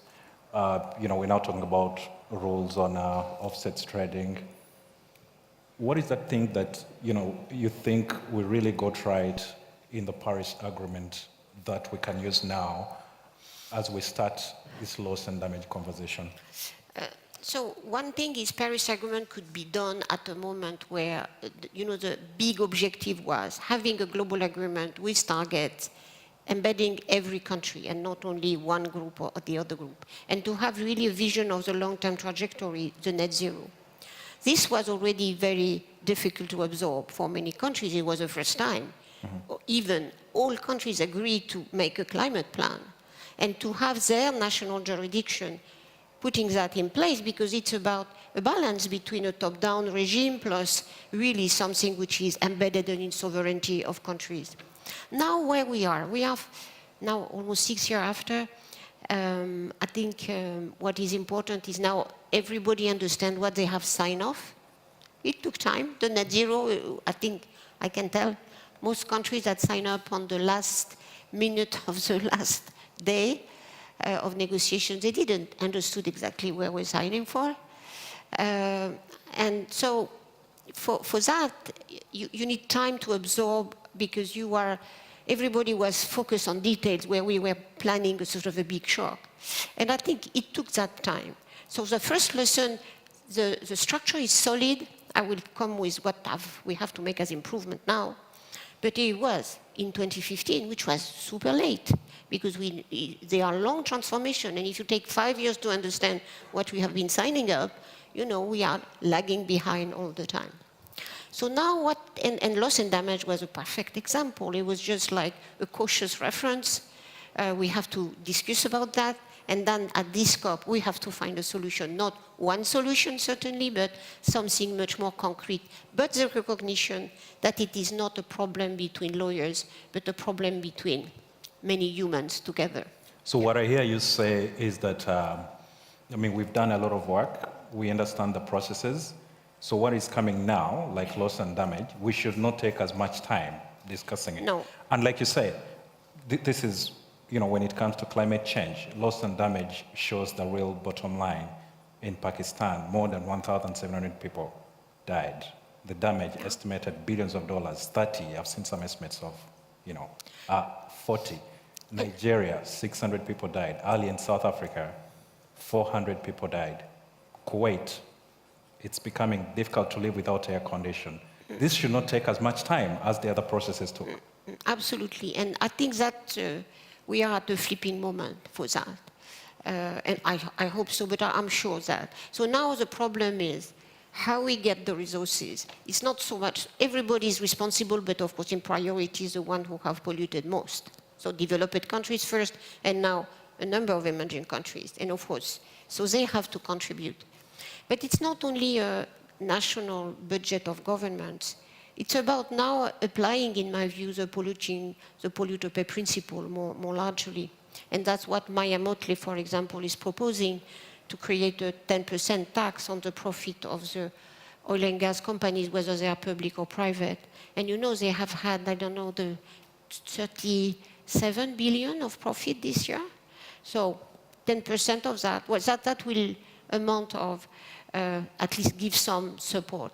Then we see that there is a good momentum where we have been discussing new financial instruments from years.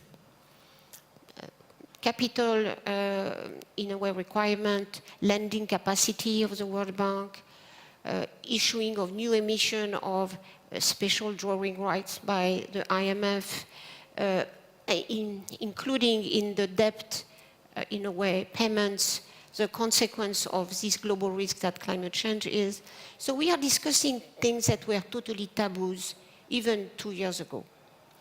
And it's not new ideas, they were there. We were discussing, discussing this during the last 15 years.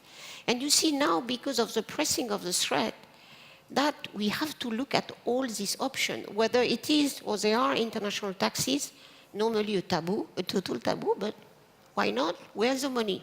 There's somewhere, in particular when you look at the inequalities that have been growing during this COVID crisis here. And after that, we have to look at, yes, a financial system that is now evidently not fit for purpose. And sometimes we see loss and damage as a problem for poor communities in poor countries. And that's no more the case. It's everybody. And that is very fundamental. When you listen to insurers that are saying, maybe by 2025 or 2030, we'll not be able to insure those risks. How the global economy can function without insurance? Cannot. You cannot do any economic measurement or calculus or business model if you don't have insurance. So I think this beginning to be, in a way, integrated, that is not a problem for somebody else. It's a problem for all of us. That's why I think we can shake the system, which I think is necessary. And it was interesting to see President Macron bandwagoning with Maya Motley, which again, last year in Glasgow, her plan was seen, oh, that's too ambitious. And now is how we do that, how we do that even for the next spring meetings in Washington. So, you know, I think the shock is perceived, and so that's the first thing.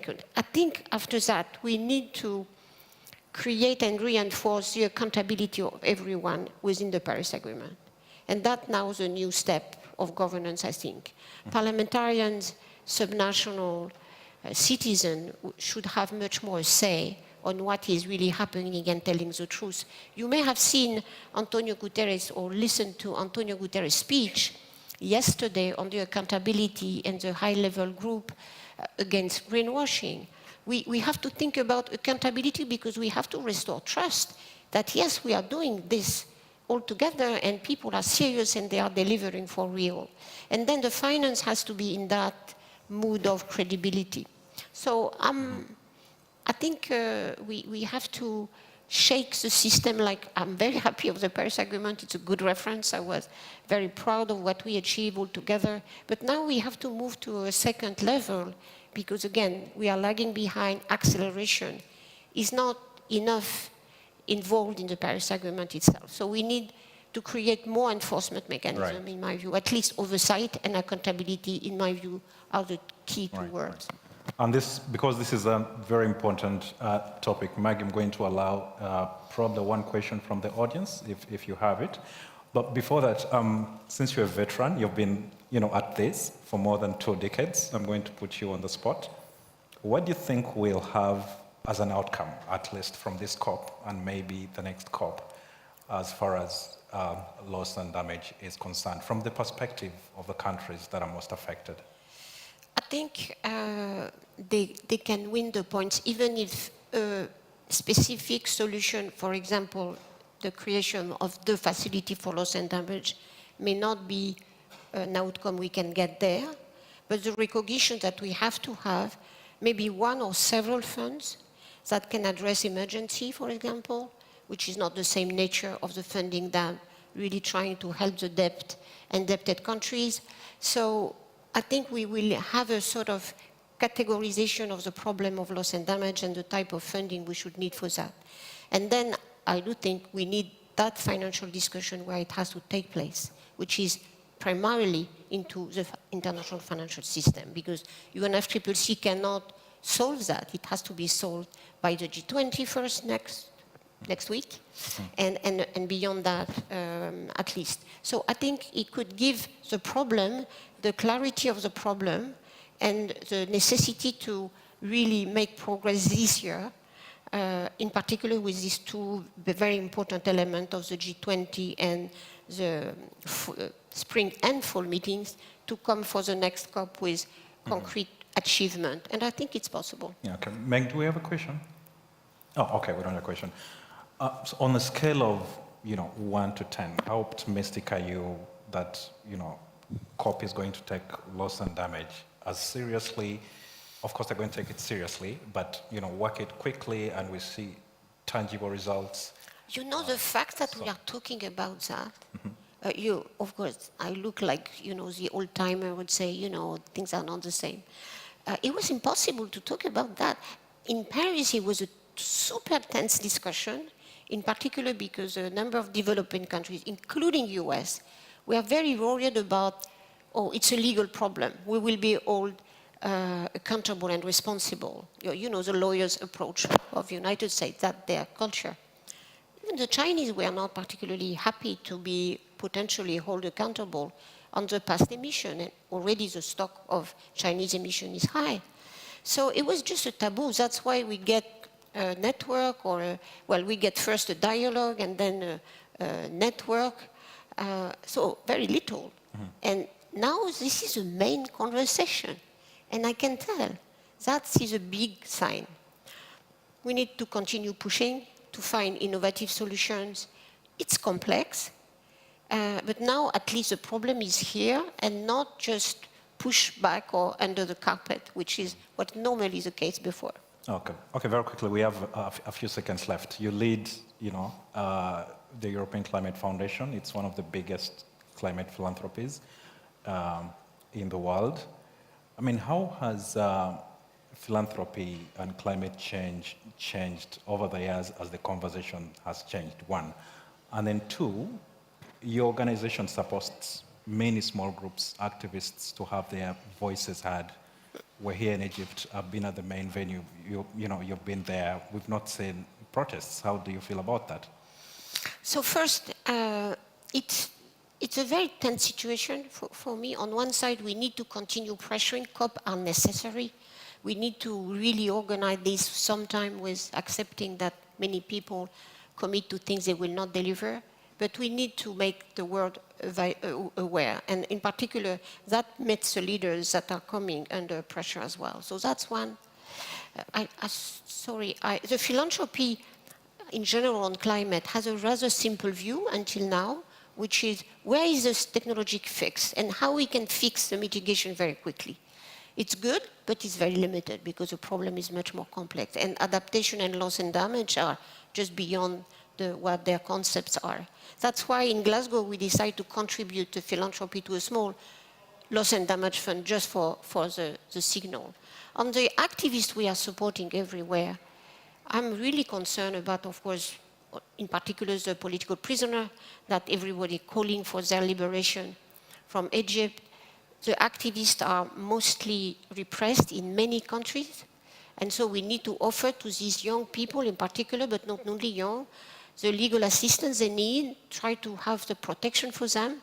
So that is still coming from the philanthropy, but should be much more developed. Because we need a vibrant civil society just to, again, hold the government, the different lobbies accountable. So I'm worried about this absence of life, which is you can sense in that COP.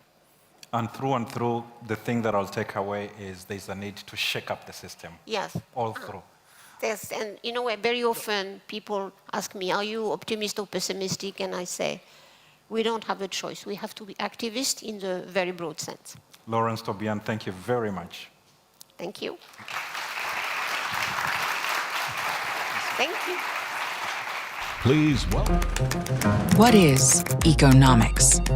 It's the world's largest supply chain with the world's smallest carbon footprint. It's turning trash into fashion.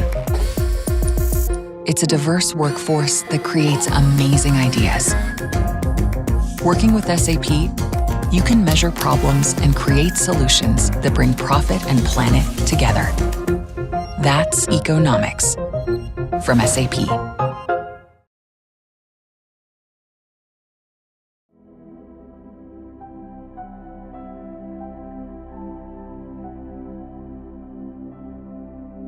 Welcome to the stage, Sebastian Steinhauser, Chief Strategy Officer at SAP, for a conversation with Bloomberg Green's Lauren Keel.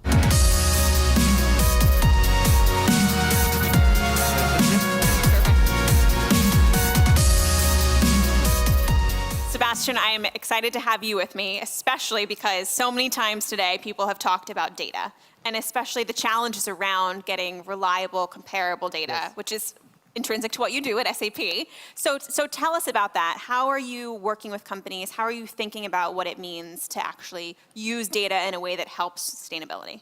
Yes, of course, happy to. And look, at SAP, we touch about 90% of the global goods and financial flows. So that's why we are here. That's why we have a huge focus on sustainability, data transparency. And basically, look, when I talk to our customers, that most of them have moved beyond why should I do sustainability, what should be my target. It's all about how to implement. And the first question many face is how to get to reliable data. And there are three main challenges we face and we help on. The first one is how to record reliable data. We call that the journey from averages to actuals. So right now, a lot of the sustainability data is managed in spreadsheets, in dispersed systems based on estimates. And we have to get to a state where we actually share carbon data across entire supply chains and make actual data available, like with financial data. The second piece where we help is how to report. I mean, many companies, especially in the US right now and Europe with EU taxonomy and SEC regulation, are super nervous about upcoming regulatory requirements and how to comply. And we put a huge focus together with our ecosystem on how can we help companies to have auditable, reliable data to report. And then lastly, of course, it's about ACT. I mean, we all here know that we are on a straight path to climate hell if we don't act fast. And I think, to me, it's not about having a sustainability transformation. It's about having sustainability being part and sustainability data being part of every business process of a company. So those are the three challenges that we focus on solving for our customers. I want to ask you now, how do we solve those challenges that you just laid out? But really, how do we do? Is it a challenge with different divisions not talking to each other? Do the people not know what data to report? Do they not know how to report? What are the solves to some of those challenges? No, I think the biggest challenge that I'm hearing, especially from CFOs all around the world right now, is the lack of standardization and how we approach especially carbon data, where the biggest focus is right now. So there's a whole alphabet soup of EU taxonomy, TCFD, hundreds of regulation bodies. And it sounds so simple, greenhouse gas protocol, but actually when you talk to companies that have to implement carbon accounting, more is unclear than clear. I mean, if you compare it to financial accounting that had 150 years time to grow and everything is defined, I think that's not the case and that's where you start. Then I think the second starting point is you have to define a strategy, a clear ambition and clear targets, and that should guide where you focus on your data journey, because otherwise you will do data transparency for the sake of data transparency, and then you will drown in an ocean of data. So really, where do you want to focus, and then go to the hotspots? And I can imagine that the goal would be to move towards more automation and standardization of all of this. But it sounds like where we are now is that there's a lot of those actual details and collecting and decision-making that still is in the way of that. Is that right? Yes, so absolutely. I think right now how it happens in many companies, it's even dispersed within the companies. There's no data sharing across supply chains. And I think those are the things we are working on right now to help solve. So first of all, to get standardized data aggregation tools within companies to aggregate the most important ESG metrics. That's not only carbon, it's also data on diversity and inclusion, on water consumption, on all the typical 20-odd KPIs companies typically track and report on. And then secondly, I think we'll pretty soon be in a state where consumers, investors will demand carbon data sharing on a product level, so across entire value chains, and that's something where we put a huge focus on, because most value chains actually run on SAP to help companies share product carbon data with the next one in line, so that you actually move from average data to actual data like you do with financial data as well. On that value chain piece, you see a lot in the for companies, probably more than they can see sometimes about themselves, right? So how are you helping to connect those pieces with them and say, we can see this happening across your value chain, this is what you don't know or you're not asking or supplementing that data? So it's interesting. So we have in our business network for procurement collaboration about 6 million companies connected across entire industries and value chains. And basically what we already enable today is that you can share with the procurement and logistics data, you can share carbon data as well from value chain participant to value chain participant. But I think we are still in the infancy of that, because the biggest challenge is that most companies are not in a position today. They might have their corporate carbon footprint, but they cannot calculate their product carbon footprint. So that's why we've put a lot of research effort around how to, in a standardized and automated fashion, calculate product carbon footprints that you then can share with the next in your supply chain. Think of an automotive company. You have 10,000 products in that car that actually make up all of the carbon footprint of the car. 90% is in the supply chain of the carbon of a car in scope 3. And basically what the car OEM then needs is that all these suppliers share the data of whatever the OEM buys from these suppliers on carbon footprints so that they can aggregate. And that's what we are working on with initiatives like Catena X, where we bring the entire automotive industry together to track and trace not only materials but also carbon. So really, it's a big part of solving the Scope 3 challenge, right? Yes. Which is where a lot of people get stuck, is it gets to a scale where they're having trouble measuring it. So how are you working with them as they think about wrapping their arms around it, wrapping their minds around the challenge of Scope 3? So as I said, I think the biggest thing we try to help is to help with the standardization of how data is actually measured and shared across value chains. We are very active, for example, in the Pathfinder project of the World Business Council for Sustainable Development, where we try to develop a standardized approach for product carbon footprint calculations and product carbon data sharing. So it's really a team sport. So it's not us doing that alone, but really bringing together various players, companies across value chains in business networks like Catena X for automotive, and with them, with the right NGO bodies, help to define the standards on how to record and share carbon data. And a big part of that team is the people inside of those corporations, obviously. So how can they be helping you with, finding the right data, accessing the right data? What questions should they be asking of their own companies? So I think, I think the most important thing is to not drown in the complexity of dispersed data, is to have a clear strategy with sustainability embedded, with clearly defined targets against which you measure, and then go for these specific measures, identify what are the biggest levers you want to act on, and start measuring there. And I think having this top-down and very clear approach is the best help, because then you actually know what you need to measure, and then we can help, of course, to measure it and really get that data in an automated fashion, because most of it relies in SAP systems for many customers and for many companies in the world. So that's then where we can take over, but first you need the strategy and the ambition in place. And for you personally and for SAP more broadly, what are you hoping to get out of COP this week while you're here? So I think for us, it's really about, meeting many of you, hearing from many companies what their biggest needs are, where we can help the most, and then also actively participating in shaping standards and shaping how we actually standardize around especially carbon scope 3 data measurement, scope 3 data sharing. That's our biggest ambition, to make an impact there and to contribute how we solve this challenge globally. Fantastic. And just one last question there. I'm going to flip it and say, for the audience, what do you hope that they are going to take away from the experience of thinking about data as they're here with this global mindset in place? Of course. So first of all, data shouldn't be your enemy. I think most of you have more data, like all the data available that you need to actually measure corporate carbon footprints, product carbon footprints.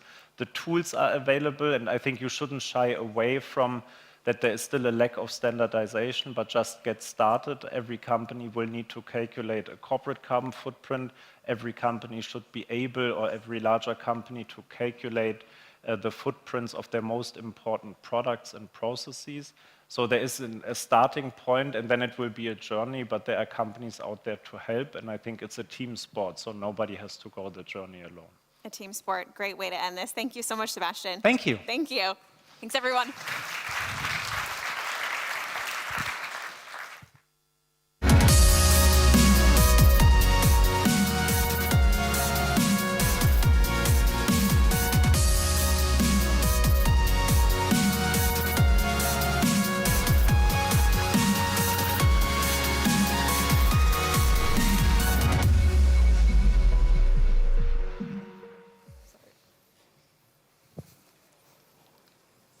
Hello. I'm so lucky to be here with 3 of the reporters who have been part of the Bloomberg Green Team covering COP27 so far. Yinka, I'm going to start out by asking you some questions since it's your first COP. Yes. This is meant to be the Africa COP. You're the bureau chief for West Africa. The difference here is, rather than past COPs, which kind of exclusively focus on emissions, there's been a real emphasis on implementation, but also hearing the voices of African leaders in a stronger way. I know you've been following their remarks in the plenary and chasing them around the Blue Zone. What have you been hearing so far? Yes, so as you rightly said, this is my first COP. And so I'm West Africa Bureau Chief, covering a lot of the countries worst impacted by climate change.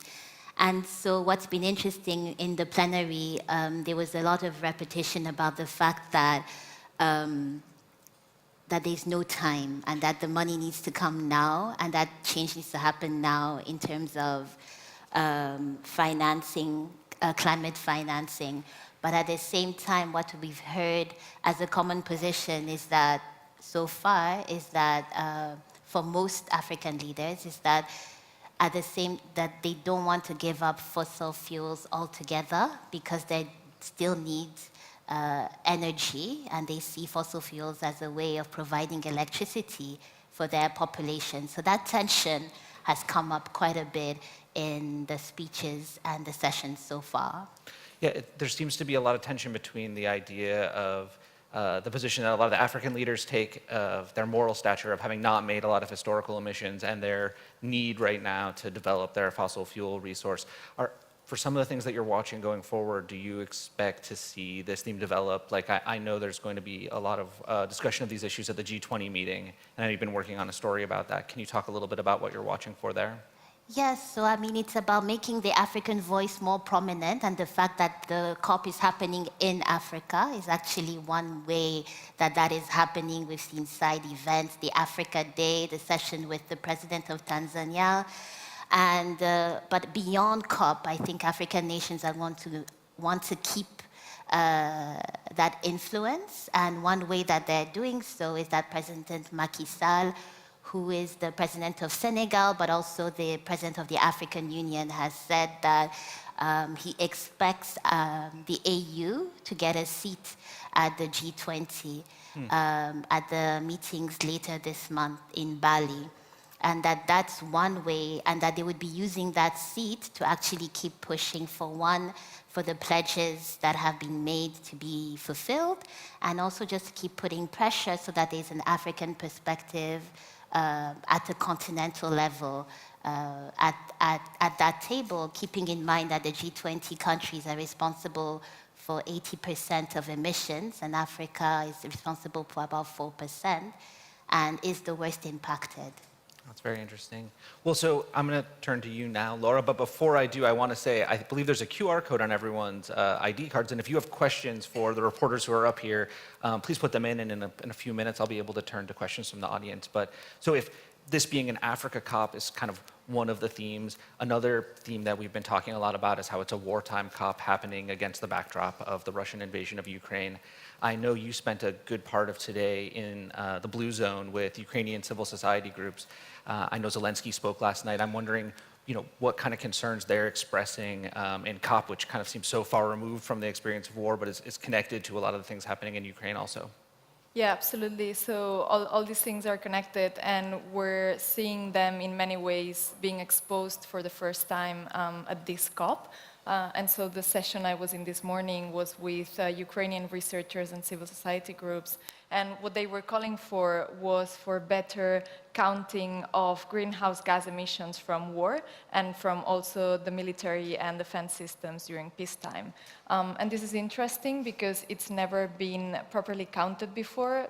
By nature, defense operations and armies are quite secretive.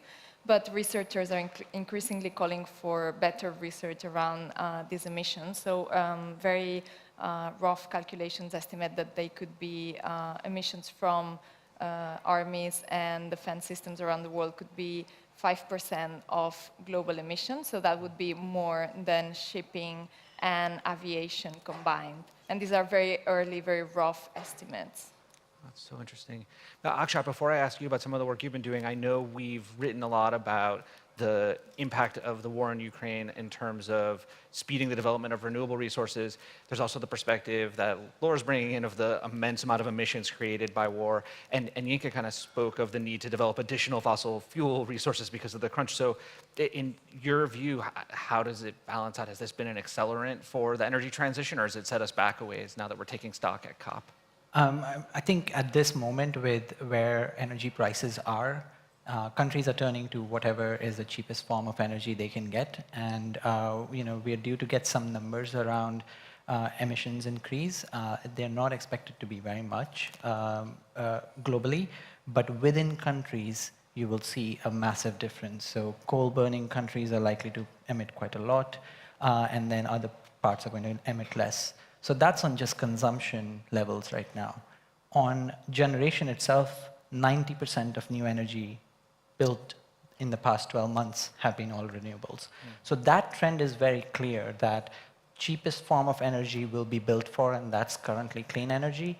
But because the stock of consumption is fossil fuel heavy, the amount of emissions are going to increase, especially if you get more coal in the mix instead of gas, which is what's happening today. And now for among the themes that is suggested by this COP is the idea of loss and damage being on the agenda for the first time. I know you've been having conversations with some world leaders on the sidelines that speak to that theme. So I guess if you could talk about how the conversation has shifted here now that it's officially on the agenda, and some of the proposals that you've heard from world leaders who are looking at this as something that might change the equation for their countries. Yeah, the clearest framework I got was from a professor at the Independent University in Bangladesh, Salimul Haq, and he said, actually, if you think about climate action, you should think of it all under the banner of loss and damage, because the first step is to avert loss and damage by reducing emissions, because then you won't have warming and then you won't have the impacts. The second is to adapt to warming. So if you have ability to live in a hot place but use technology to be cooler, then you can adapt faster and you won't have that many loss and damage. And if none of the first two are done, which are the cheapest way of dealing with the crisis, you have to pay for it. We also spoke to the Prime Minister of the Bahamas, and we found that Bahamas are barely 80% of Bahamas are barely 3 meters above sea level. And so they are sinking, and they're sinking fast, and they need money to be able to deal with adaptation, but also loss and damage, where hurricanes are coming through and affecting large portions of their economy, which is very dependent on tourism. And so they're looking to find ways to create protection of oceans as a payment mechanism for rich countries to provide for the income that is needed for loss and damage. So wealthy emitting countries can invest in the ocean around the Bahamas. That's a bit different, I think, than some other mechanisms that have been described. And Yinka, I know some of the countries that you cover have been looking at debt for nature swaps. How does that, can you kind of speak to that as a similarity or a contrast to the Bahamas proposal to monetize their oceans? Yes, so basically, adaptation requires funding, and we're in a context where a lot of countries are facing debt distress on the continent. So what is being discussed is basically mechanisms within which they can swap their debt and basically get a write-off from their debt, but use money to develop projects back home instead of having to pay back. So that's something that's in the works, and some negotiations are underway. And so that's one of the ways to, without having new money come in, to actually be able to reduce the debt while also progressing on the climate front. And we've also been following, I'm going to drop the acronym, but Akshat, you can help me, JETPs as a point of interest. This is the way where we can, instead of taking out more loans for adaptation or renewable projects, have that be concessionary rates or have it be grants. Have we learned anything new about this process at this COP so far? Yeah, I mean, acronyms are something that you just have to get used to when you're around COP. JETP stands for the Just Energy Transition Partnership, and it's basically the idea where rich countries come together and provide very clear, specific funds toward a specific outcome. The first JETP that was announced was with South Africa, where $8.5 billion will come from the US, UK, Germany, and other countries, along with World Bank and some other institutions, toward helping South Africa move away from coal, which makes South Africa the 13th largest emitter today. But there are other JETPs being considered. So there's a JETP under consideration for Vietnam, for Indonesia, for Senegal, for India. But these are all complicated things to work out. So depending on how the negotiations and then the implementation of the first one goes, we'll see if we'll get more with more ambition, or we may not get future ones. And JETPs are also interesting in the context of the tension that I brought up earlier on the request that gas be considered a transition fuel. Because in the case of Senegal, so they are not a coal, they're not a large emitter like South Africa, but they are trying to become a gas producer. And at some point there was discussion that perhaps they could use their JETP for a fossil fuel development. And now when they were speaking during COP, they said that they would use it for renewable energies. And that comes after pushback from some of the potential financial backers that no, even if the sentiment towards gas has softened a bit because of the energy crisis in Europe, they're not ready to use this new tool that was announced at Glasgow for fossil fuels. It's really meant for renewable energy. So this is bringing up Glasgow and how Glasgow ended and the idea of reducing fossil fuels. That was kind of the big moment at the end where there was a painfully fought over agreement to set a standard of phasing down coal. It's unlikely that we're going to see something big like that at the end of this summit, but I'm wondering what you guys are watching for over the next week that would stand as some kind of test of what's been accomplished here.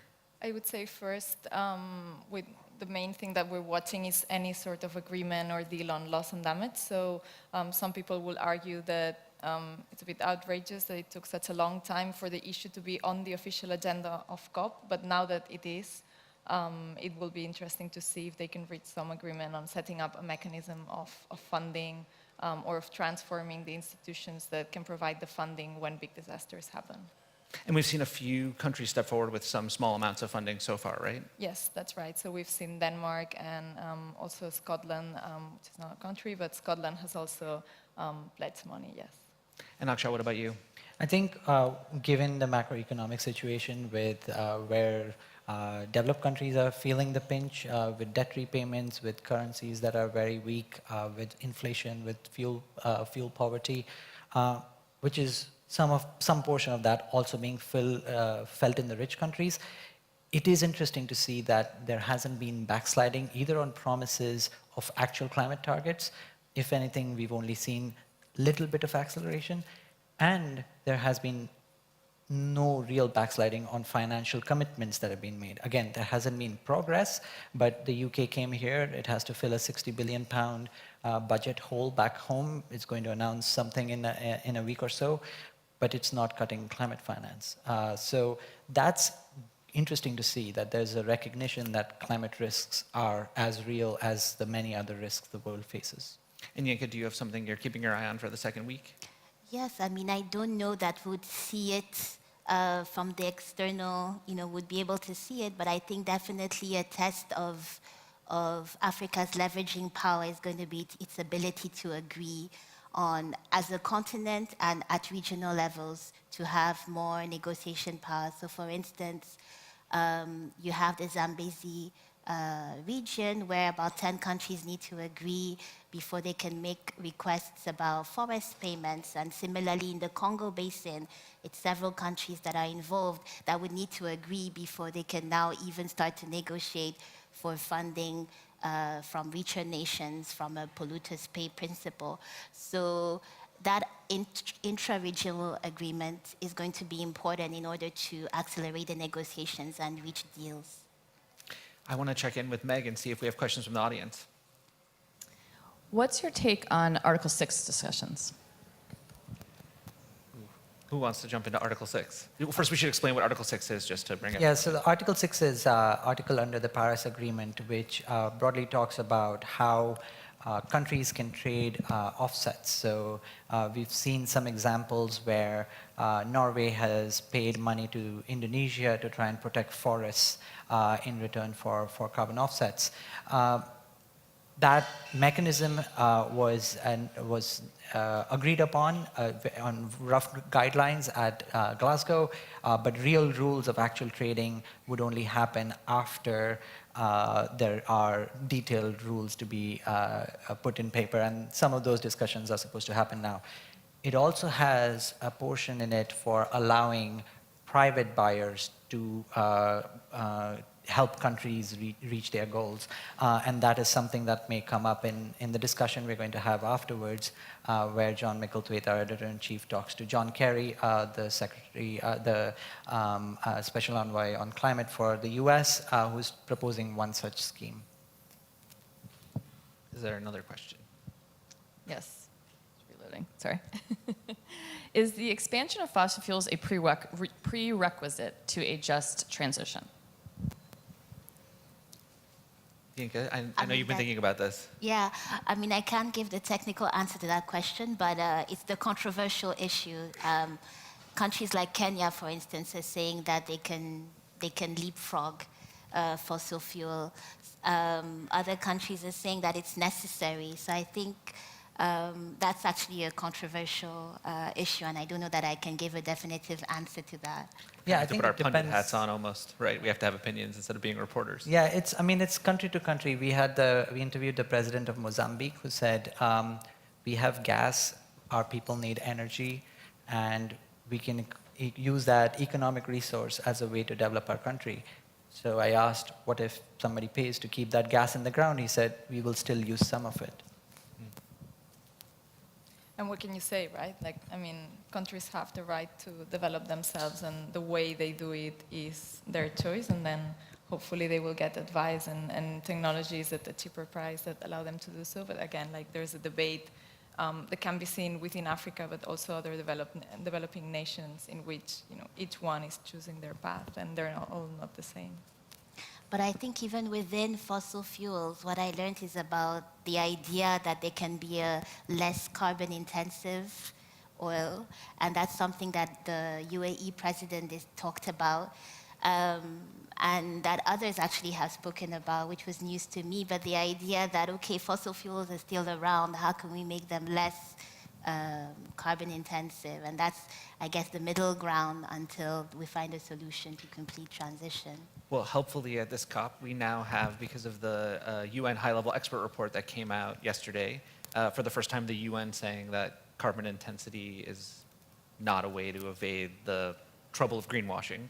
Yeah. Which I don't think it's going to eliminate carbon intensity as a discussion, especially as the next COP heads to an oil-producing state, but at least there's a new standard. Another one? This is also meant to be styled as a COP focused on implementation. What are you hearing, or what are your thoughts on that topic? Yeah. Sorry. Yeah. So, well, I mean, the main thing is, I think from the African countries, the main thing we're hearing is that commitments need to be honored. So I think that's the implementation part, where promises were made at Glasgow, and now it's time to find a framework within which to actually provide financing to countries who need it. So that's my take on that. And I guess journalists are a bit guilty of that, but there's always the search for the big headline out of one of these meetings. And what the presidency in this COP is trying to do is maybe not come up with the biggest headline of all COPs, but trying to make what has been agreed in previous COPs a reality. And it's not as attractive for us as journalists. It's harder when we write the story, but maybe for the world and for climate action, it's something more practical, something that will help take this issue further. And COPs have become not just about governments agreeing on things to do and then having to do them, but increasingly because of the involvement of the private sector that is making commitment alongside it, implementation of those promises is also being asked. Lots of questions are being asked about that. So a good example would be GFANZ, the Glasgow Financial Alliance on Net Zero, where private financial institutions came together and said, we will align our $150 trillion of assets with the transition. Well, we are yet to see that progress and how it's really going to work, because the rules are complicated. Different financial institutions in different countries have different political challenges they have to overcome. So it's good to have this annual conference to take a stock take, not just of what governments are doing, but increasingly what the private sector is doing, because that's the majority of the spending in the world at the end. I think we have time for one more question. Were there any special talks on developing microgrids for African rural electrification? It's a very specific question. Have you picked up on anything from your coverage, Yinka? And if not, I have something I'd like to ask you about in case you haven't. I haven't. There's, though, if I can add, I think there's an Africa thematic day, so that might be when these talks happen. But I was wondering if you could tell us about the story that you wrote about Fonio, which is not a microgrid, but it's an agricultural solution. Yes. Something that most people might not have heard of, and I found it so fascinating. to talk about Fonio. So that's actually a food security story and just about looking for innovation. So we had a special edition of the Green Magazine where we looked at climate solutions in Africa that could actually be exported outside the continent. And one of them was to look at this grain, which is an ancient grain called fonio. It's a form of millet, which actually grows in drought areas, so it doesn't need much water or fertilizer, grows very easily, and is basically a very high protein, gluten-free alternative to wheat. And is relevant in the context because it grows mostly in the Sahel region and another area just below the Sahel. In West Africa, and what's interesting about it is that there's actually been very little research done to actually develop it. So basically it's there, it's been there for millennia, but we've not invested in it because we've kind of prioritized wheat and rice and mostly exported grains. But now in the context of sustainability, you have this grain that's here that doesn't need much water, which is basically a grain of the future that's been overlooked. So the idea is to basically look at how we can start to invest in that and see that sometimes the answer to our problems are right under our noses. Reading your story, I just wanted to know, how does it taste? How does it taste? It tastes kind of like couscous, actually. Yeah. I also heard, I went to northern Ghana to actually see it because it was actually really hard to actually find it. And when I finally did, I heard that cows love it. It's actually, to cows, it's much sweeter than any other grain. So to me, it just tastes like couscous, but apparently to cows, it's like a sweeter version. Well, I think that's a perfect place to stop. Thank you guys for being here with me.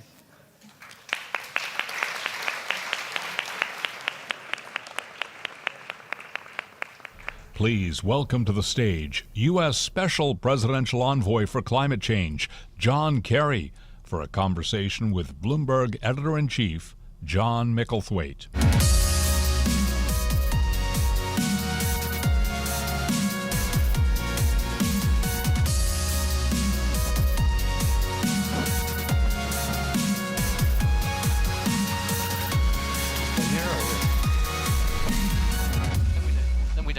Confrontational. John Kerry, thank you for being here. As I said outside, I think we would begin with three bits of news. That's one of us, but I don't know which one. It could be the new Republican Congress. There are basically three bits of news that seem to have happened today. Firstly, that the midterms, then your new plan, and then also this issue about the US talking to China. To begin with Congress, it looks as if, we were just saying outside, it looks like the Republicans probably will just about take the House. There'll be probably a long wait on the Senate. What difference does that make to the climate? Well, I think we have to wait, obviously, from what I hear. Is this bad? What? So, you want me to use this?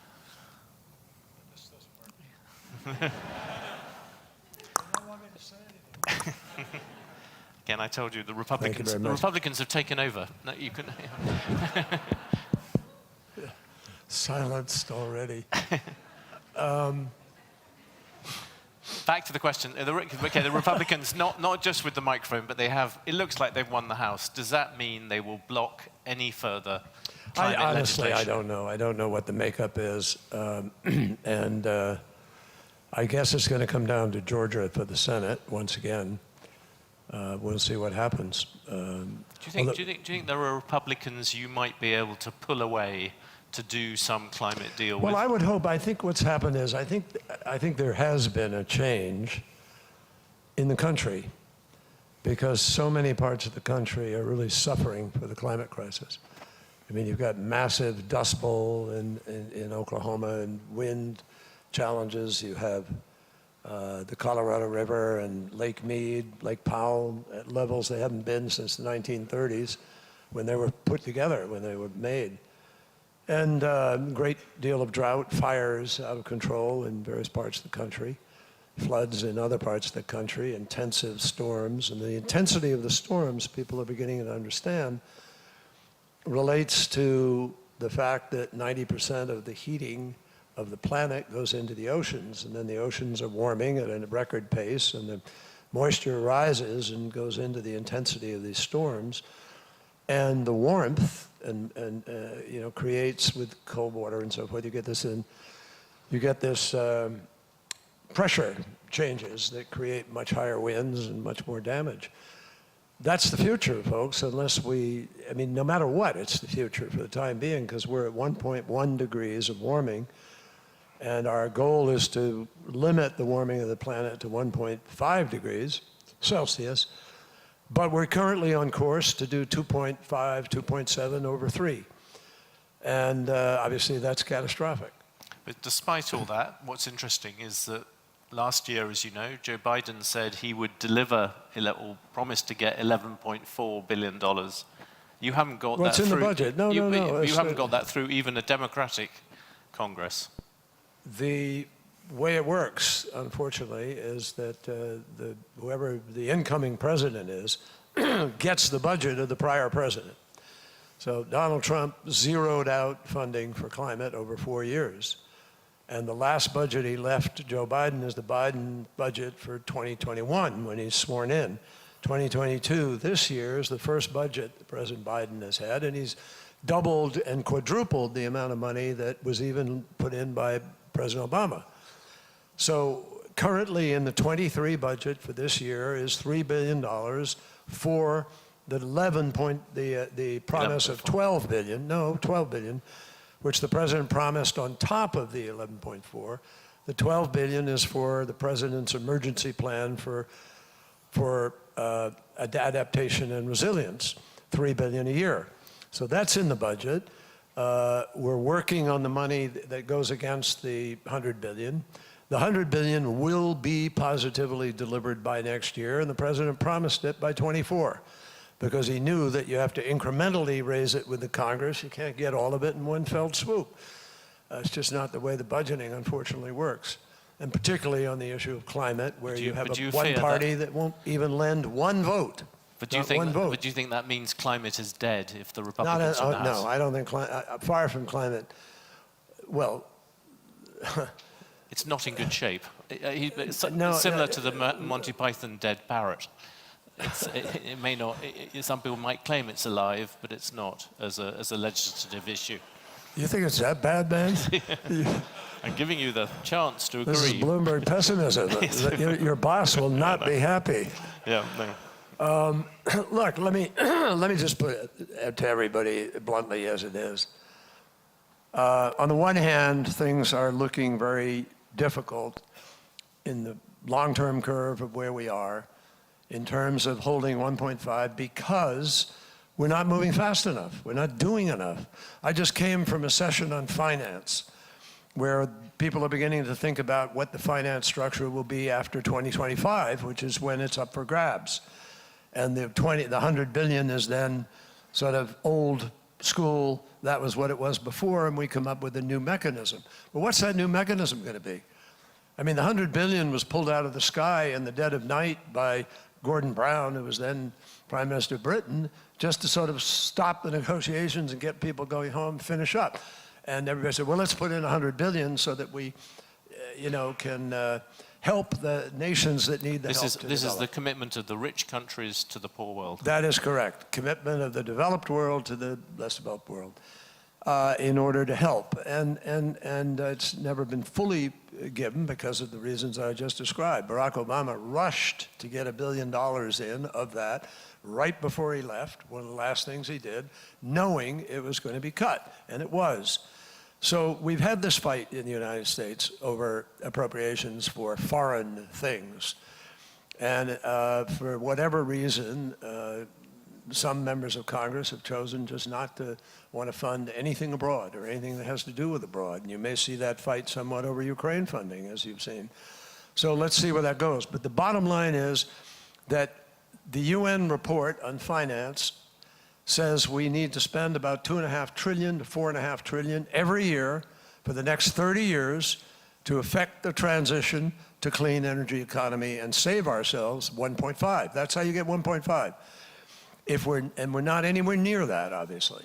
Do you think 1.5 is still possible? Yes, it is still possible, in theory, obviously. And we proved that in Glasgow, where 65% of global GDP of the largest economies in the world, the 20 largest countries, 20 biggest economies, equal 80% of all emissions. And those 20 countries, you saw 65% of that economic effort say that they were going to get on a 1.5 degree path. And indeed, the United States, frankly, is on a 1.5 path. The emissions went up for a bit, but that's partly because of a number of things. COVID, partly because of the war in Ukraine, and so forth. It is not because people were rushing the greening, if you will, of America, which is a false narrative. But the point I'm making is that the 1.5 degrees plan for the U.S. is a legitimate plan, certified to be so by Climate Tracker, by Rhodium, by IEA and others, because we have a 50 to 52% reduction in emissions by 2030. And now with the Inflation Reduction Act, we have an incredible capacity to excite the marketplace, which is going to use the production tax credit, the investment tax credit, anywhere from 400 billion up to an unknown figure, because the tax credits are not ceilinged. They're based on whether you qualify for them. And so it could go up to, who knows? You know here, though, that yes, people give America a lot of credit for that new act, but the main thing that people are cross about is you talked about the 100 billion. I think it's probably about 90 billion has been raised. You might expect out of the developed world that America maybe is a third of that. It's the huge economy in the rich world. And yet that would imply that America might give 30 billion, say, but so far it's less than a tenth of that in terms of cash. And the people you're talking to here are saying, when is America really going to give cash there? When is the American government going to come up with the money? Well, let me be clear about that. I believe we ought to be doing more. Yeah. And I have advocated within the administration for our ability to do more, but here's the bottom line, folks. No government in the world has enough money to effect this transition. There is only one way we're going to keep 1.5 degrees alive, and that is if we massively bring the private sector to the table and unleash literally trillions of dollars of investment into the developed world. 50% of the new investment we need to do this has to go to the developing world. And so we have to really change the paradigm. And that's partly what we tried to talk about this morning in a certain thing, but we can do much better than we're doing today. Now, the United States, yes, we should do better with respect to this climate thing, but we are the largest humanitarian donor in the world. Yeah. We do AIDS in Africa, 30 billion. We do vaccines around the world that we give away. You just gave $3 billion this morning to 2 Romanian nuclear reactors. That is almost the same as you've given to the whole developed world in terms of climate mitigation. Well, in terms of climate mitigation, it may be. Climate finance, sorry. Climate finance. Look, I strongly advocate, and President Biden would like nothing more than to be able to put more. He's put $12 billion into this PREPARE program, which is, he volunteered the 12. So you see, people don't count it. Yeah. We just had a big Pittsburgh energy conference. We had, participants from all around the world come to Pittsburgh for this energy conference. And President Biden put out a challenge to the world to come up with $90 billion to go into a special fund for technology development that we would then share with less developed countries and others. Guess what? We raised $94 billion. But that $94 billion will not count against the 100, and it won't count against any other counting in the UN, because the only thing they count is appropriated money, which I literally just came from talking about this with all the ministers who are thinking about how we do finance going forward. Folks, we have to count mobilizing, and we have to count, different sources, and we now have to reach enough of we will reach the 100 billion, what is next year's 23, we will reach it a year before President Biden promised, okay? Are you happy with the 100 billion? No, because that's not gonna get the job done. It's a pittance compared to what we need to be doing. But nobody is yet talking about the methodologies by which we're actually going to do it.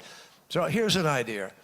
We absolutely need to have multilateral development bank reform.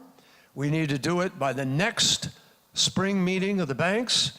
We need to put to use the rules which actually allow a major, significant drawing on capital above what we have without a new capital infusion to the banks, and which also does not affect their AAA ratings.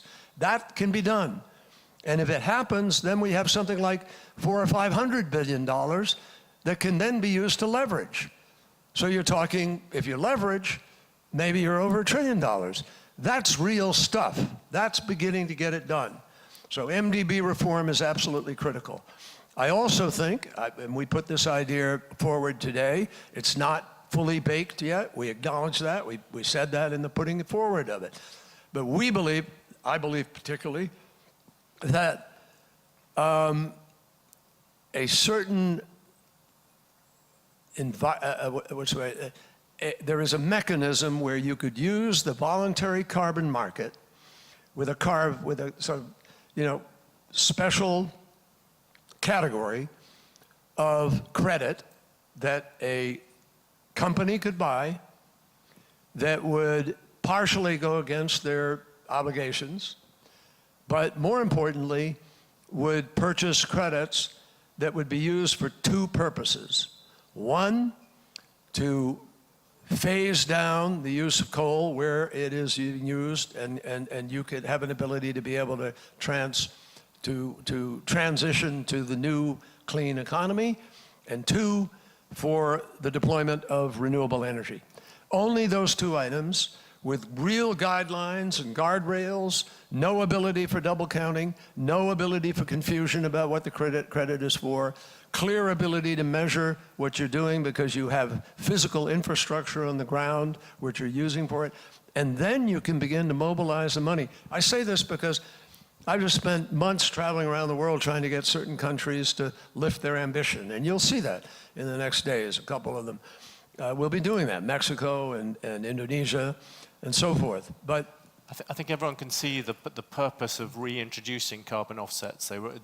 But a lot of people would say it was tried at Kyoto and it didn't well, altogether it wasn't work. right. Look, I managed Kyoto on the Senate floor, and I can tell you what killed Kyoto was the fact that our members of the United States Senate did not view it fair that the United States was going to carry an obligatory burden with respect to the reduction of emissions, and China was going to be required to do nothing.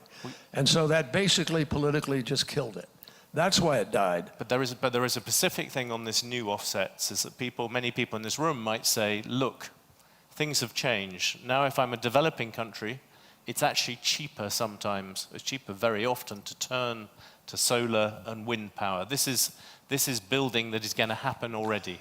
Well, I just came back, yes, and you have a way of separating anything that would be already going to be built, et cetera, or what they need. Let me just say, I just came back from Senegal, from Nigeria, and from DRC, where each president said to me, hey, I have gas, I want to develop my gas, I'd love to develop it, but I know you don't want me to, really, but tell me what I'm going to do for an alternative. I said, well, we can put solar and wind and gas. Yeah. I said, well, I can't do that. Only 17% of my country has electricity. We don't have a revenue stream that will support us going to the marketplace to fund a deal. So are you ready to put up the money? Literally. And we don't have the money. But you think companies have, and they can do it I through think offsets? companies, some of them, who are having difficulty or looking at the playing field, how they're going to get their Scope 3 done. And there's a lot of trouble in doing that because there are not enough electric vehicles to buy. There's not enough grid available to have a smart grid, to be able to use it the way you need to be able to reduce your emissions.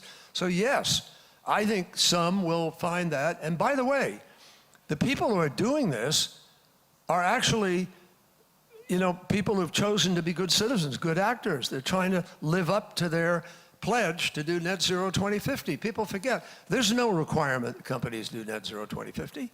That's been a movement. And people have adopted it because ESG is in the boardrooms of companies all around the world. People are thinking about how do I get to be a responsible company? And then they get bashed for being greenwashing because the available credit was something that was questionable. And we all know what's happened with some of them. Now, the LEAF coalition has been a really good turn of events. They're doing forests. They're doing it in a way that people are seeing is working. We've actually saved areas of forest, and it's happened by virtue of people being able to buy a credit. So look, I used to think credits were, death, and I didn't like the idea. But I've come to understand, partly because I led the fight in the 1980s when I was chairman of a governor's task force as a non-governor, as lieutenant governor, and we put together the acid rain response. And that's when Cap and Trade was born, because we took it from the American Enterprise Institute, conservative entity, which had designed a market-based solution to the problem of sulfur. And guess what? It worked. We saved it. You don't hear about acid rain now. And there's trading in the marketplace.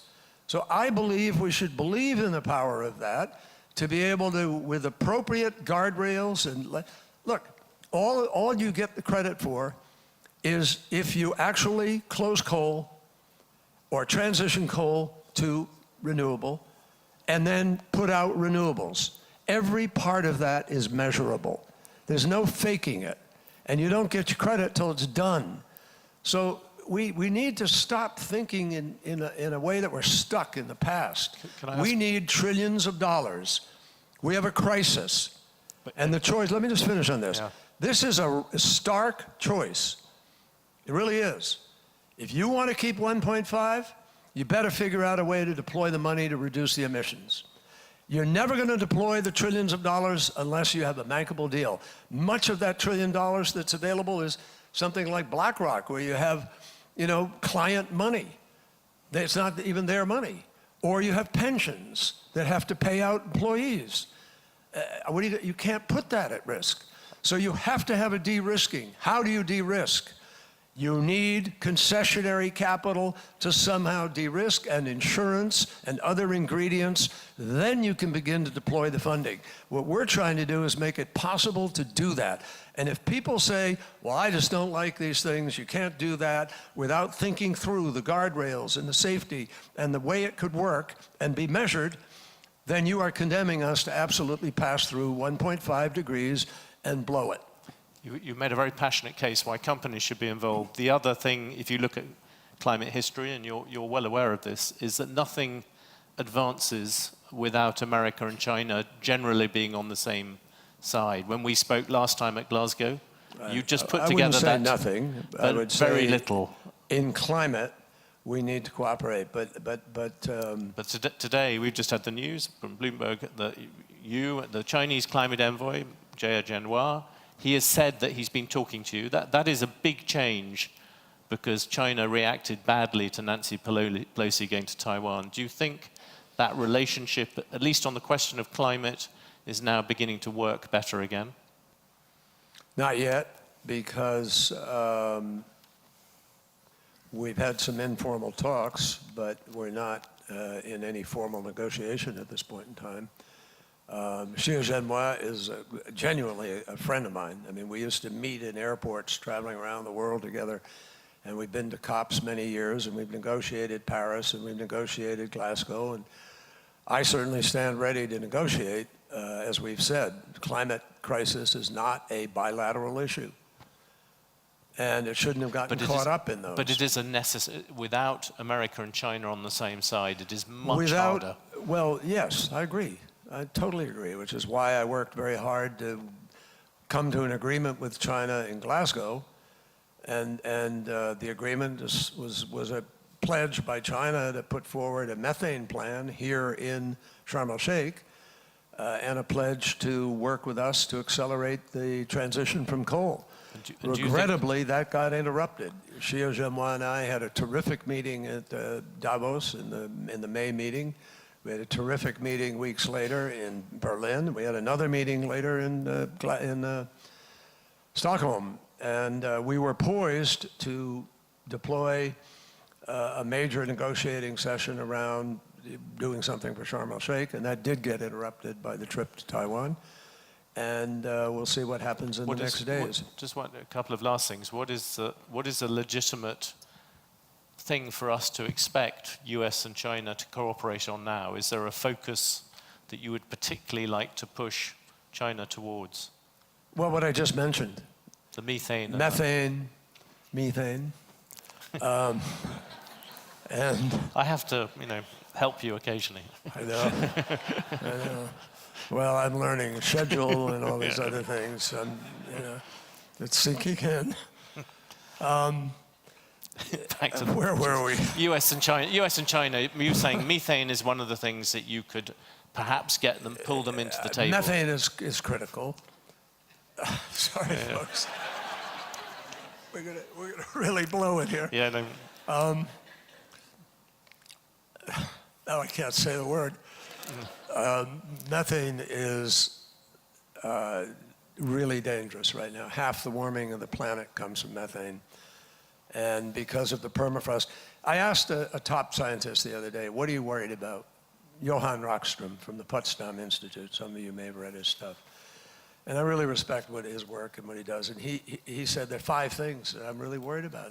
He said, I think there may be 5 tipping points we've passed. Arctic, Antarctic, Barents Sea, permafrost, and coral reef. And the permafrost is thawing at a rate that is now pouring methane into the atmosphere. And it's 20 to 80 plus times more damaging than CO2. And the 80 is in the short-lived years, in the first 20 years. So it's much more damaging. And we have uncontrolled methane out there. So we need to work with China on methane, yes. And we need to work with a lot of other countries on it. We are working. We created a methane pledge in Glasgow, and we're working on it now. We have 130 countries in the pledge. We're trying to get a 30% reduction globally of methane by 2030, which is the equivalent, according to the IEA, of every automobile in the world, every plane, every ship, every car, truck, going to zero by 2030. It's amazing what we get for that. So that's a worthwhile fight, but we need it. We can't do it without China. And the second part of that fight we can't do without China is the mitigation of 1.5 degrees. So we need China to move on faster. Now, in all fairness, China is deploying more renewables than any other country in the world right now. And China manufactures more renewables than anybody else in the world right now. So China is doing stuff. It's not that they're not doing anything, but they're a huge country with a huge amount of coal, and they need to do more.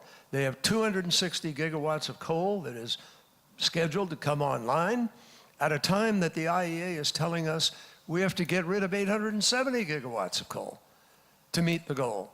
So boom, boom, you're going in opposite directions. And we just can't afford that. So we need China at the table. Deforestation, 60% of the illegal logging of the world goes to China. And what does that tell you? Somebody's not applying their laws. It also tells you that the commodities traders who are dealing with that are selling stuff that they know full well is uncertified and improper. So we've contacted them, we're working with them. But you can see the numbers of moving parts here, folks, which I want to emphasize to you, underscores why we need the finance. Because we can't take the amount of time we're taking now. The IEA says we have to deploy renewables 6 times faster than we are today. And we're just not geared for that in a way. So we have to start to declare war on the climate crisis, coordinate as if we were in a war, get countries together to help with supply chains, and just begin to behave in the way that does justice the fact that this issue is existential. And we have 15 million people a year who die around the world now because of the lack of quality of air. Is that the pollution. One thing we have on that. 10 million people a year who die because of the extreme heat now. That's up by 50%. We have to reluctantly stop. I just ask you one last question about yourself. You were famously an old soldier. You sound as if you've still got a lot of stomach for this fight, but are you committed to staying as climate envoy? You've got I've been asked that a possibility. fair amount. I'm not sure entirely why, but but you're going to have the Republicans grilling you in the House. For I'm fine with that. That doesn't faze me. But I just want to finish one thought, if I can, because it's key to this and to my answer. Think about Ukraine right now and Putin's threats to use nuclear weapons, and think about Kim Jong-un just firing all these missiles. And ask yourself, what's the percentage that we're going to have a nuclear war? I think personally, and I base this on 50 years of public life and having gone through chemical, biological warfare school, all of those things, nuclear, chemical, biological, I think it's in the low single digits, to be honest with you. I think you've probably thought that it probably is in the low single digits. What are the odds that this planet is going to just rebel against what we're doing to it, and the capacity to have food production in Africa, the capacity for water where it is today? We were walking across the Rhine this summer. I mean, someone was, and all around the world we're seeing the consequences, and we have scientists telling us we may have passed 5 tipping points. If Greenland ice sheet melts in this century, that's 2 meters of sea level rise, and some people think it's gone. So that's 100%, folks, not 1, 10, 15, 20, 50. It's 100% certain that these terrible things are going to happen if we don't do X, Y, and Z. So are we going to get serious or aren't we?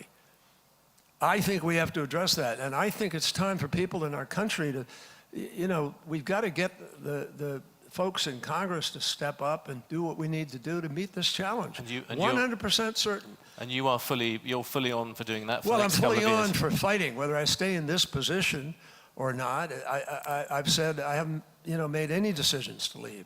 I said I'm focused on charm. But, there are lots of places to fight this fight. One of them is indeed in the private sector, where you can mobilize a lot and make things happen and bring things to scale and push on the new technology. I'm excited by the new technologies. I went out to California the other day to go to Google X and Stanford and the accelerator, and met with 15 startups that are doing fascinating things that can change this judgment about how much time we have, or that could have an impact on what's available in the marketplace to be able to respond. So as I was saying, and I didn't do it fast enough or articulately enough in the beginning, when you asked me the question about where we are, there's this downside of where we are, but there's also this incredible upside filled with possibilities. And I believe in the marketplace. I think the marketplace has the ability to change this. It's one of the reasons why I don't think Congress can change what's happening. Ford Motor Company and General Motors have spent tens of billions of dollars retooling their plants. And their business plan is to have 100% electric vehicles by 2035 and 50% by 2030. You think they're going to change their mind because of Congress changing hands? No way. The capital markets are already moving in this direction. People are chasing fusion. They're chasing hydrogen. They're chasing green, blue hydrogen. They're chasing battery storage, water storage, carbon capture, utilization. Something's going to break through, because that is what we human beings do. And I believe in that side of the ledger. But, I also believe in the precautionary principle of governance. When people are telling you this is what's going to happen, and they're legitimate folks, and you're measuring it against what technologies you have today to manage that, you do what's necessary now to avoid catastrophe. And hopefully these other things will come online. I'm an optimist. I believe something will. But I also know that you've got to hedge against the possibilities that it won't, and do what you need to do right now. John Kerry, thank you very much, Georgios. It was... Thank you. Come on, sorry.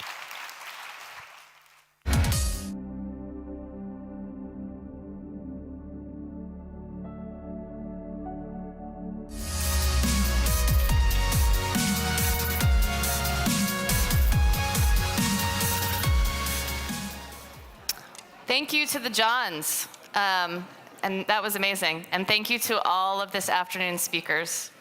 I would also like to thank our presenting sponsors, General Motors, Mubadala, Natixis Investment Managers, and SAP. And thank you all for being so engaged this afternoon. This concludes the main stage programming, but we have a special session on responsible investing that will begin in here in just 5 minutes at 5:20. So stick around if you have registered for that, or if you haven't, you're also welcome to stay. And we hope you will also join us later tonight. We have a screening of Feeding Tomorrow featuring a live Q&A with the filmmaker Oliver English as well. And our programming starts again tomorrow at 10 a.m., so we hope you'll come back. And if you'd like to be sustainable, please keep your badge, and you can just use that badge to check in again tomorrow. Thank you so much.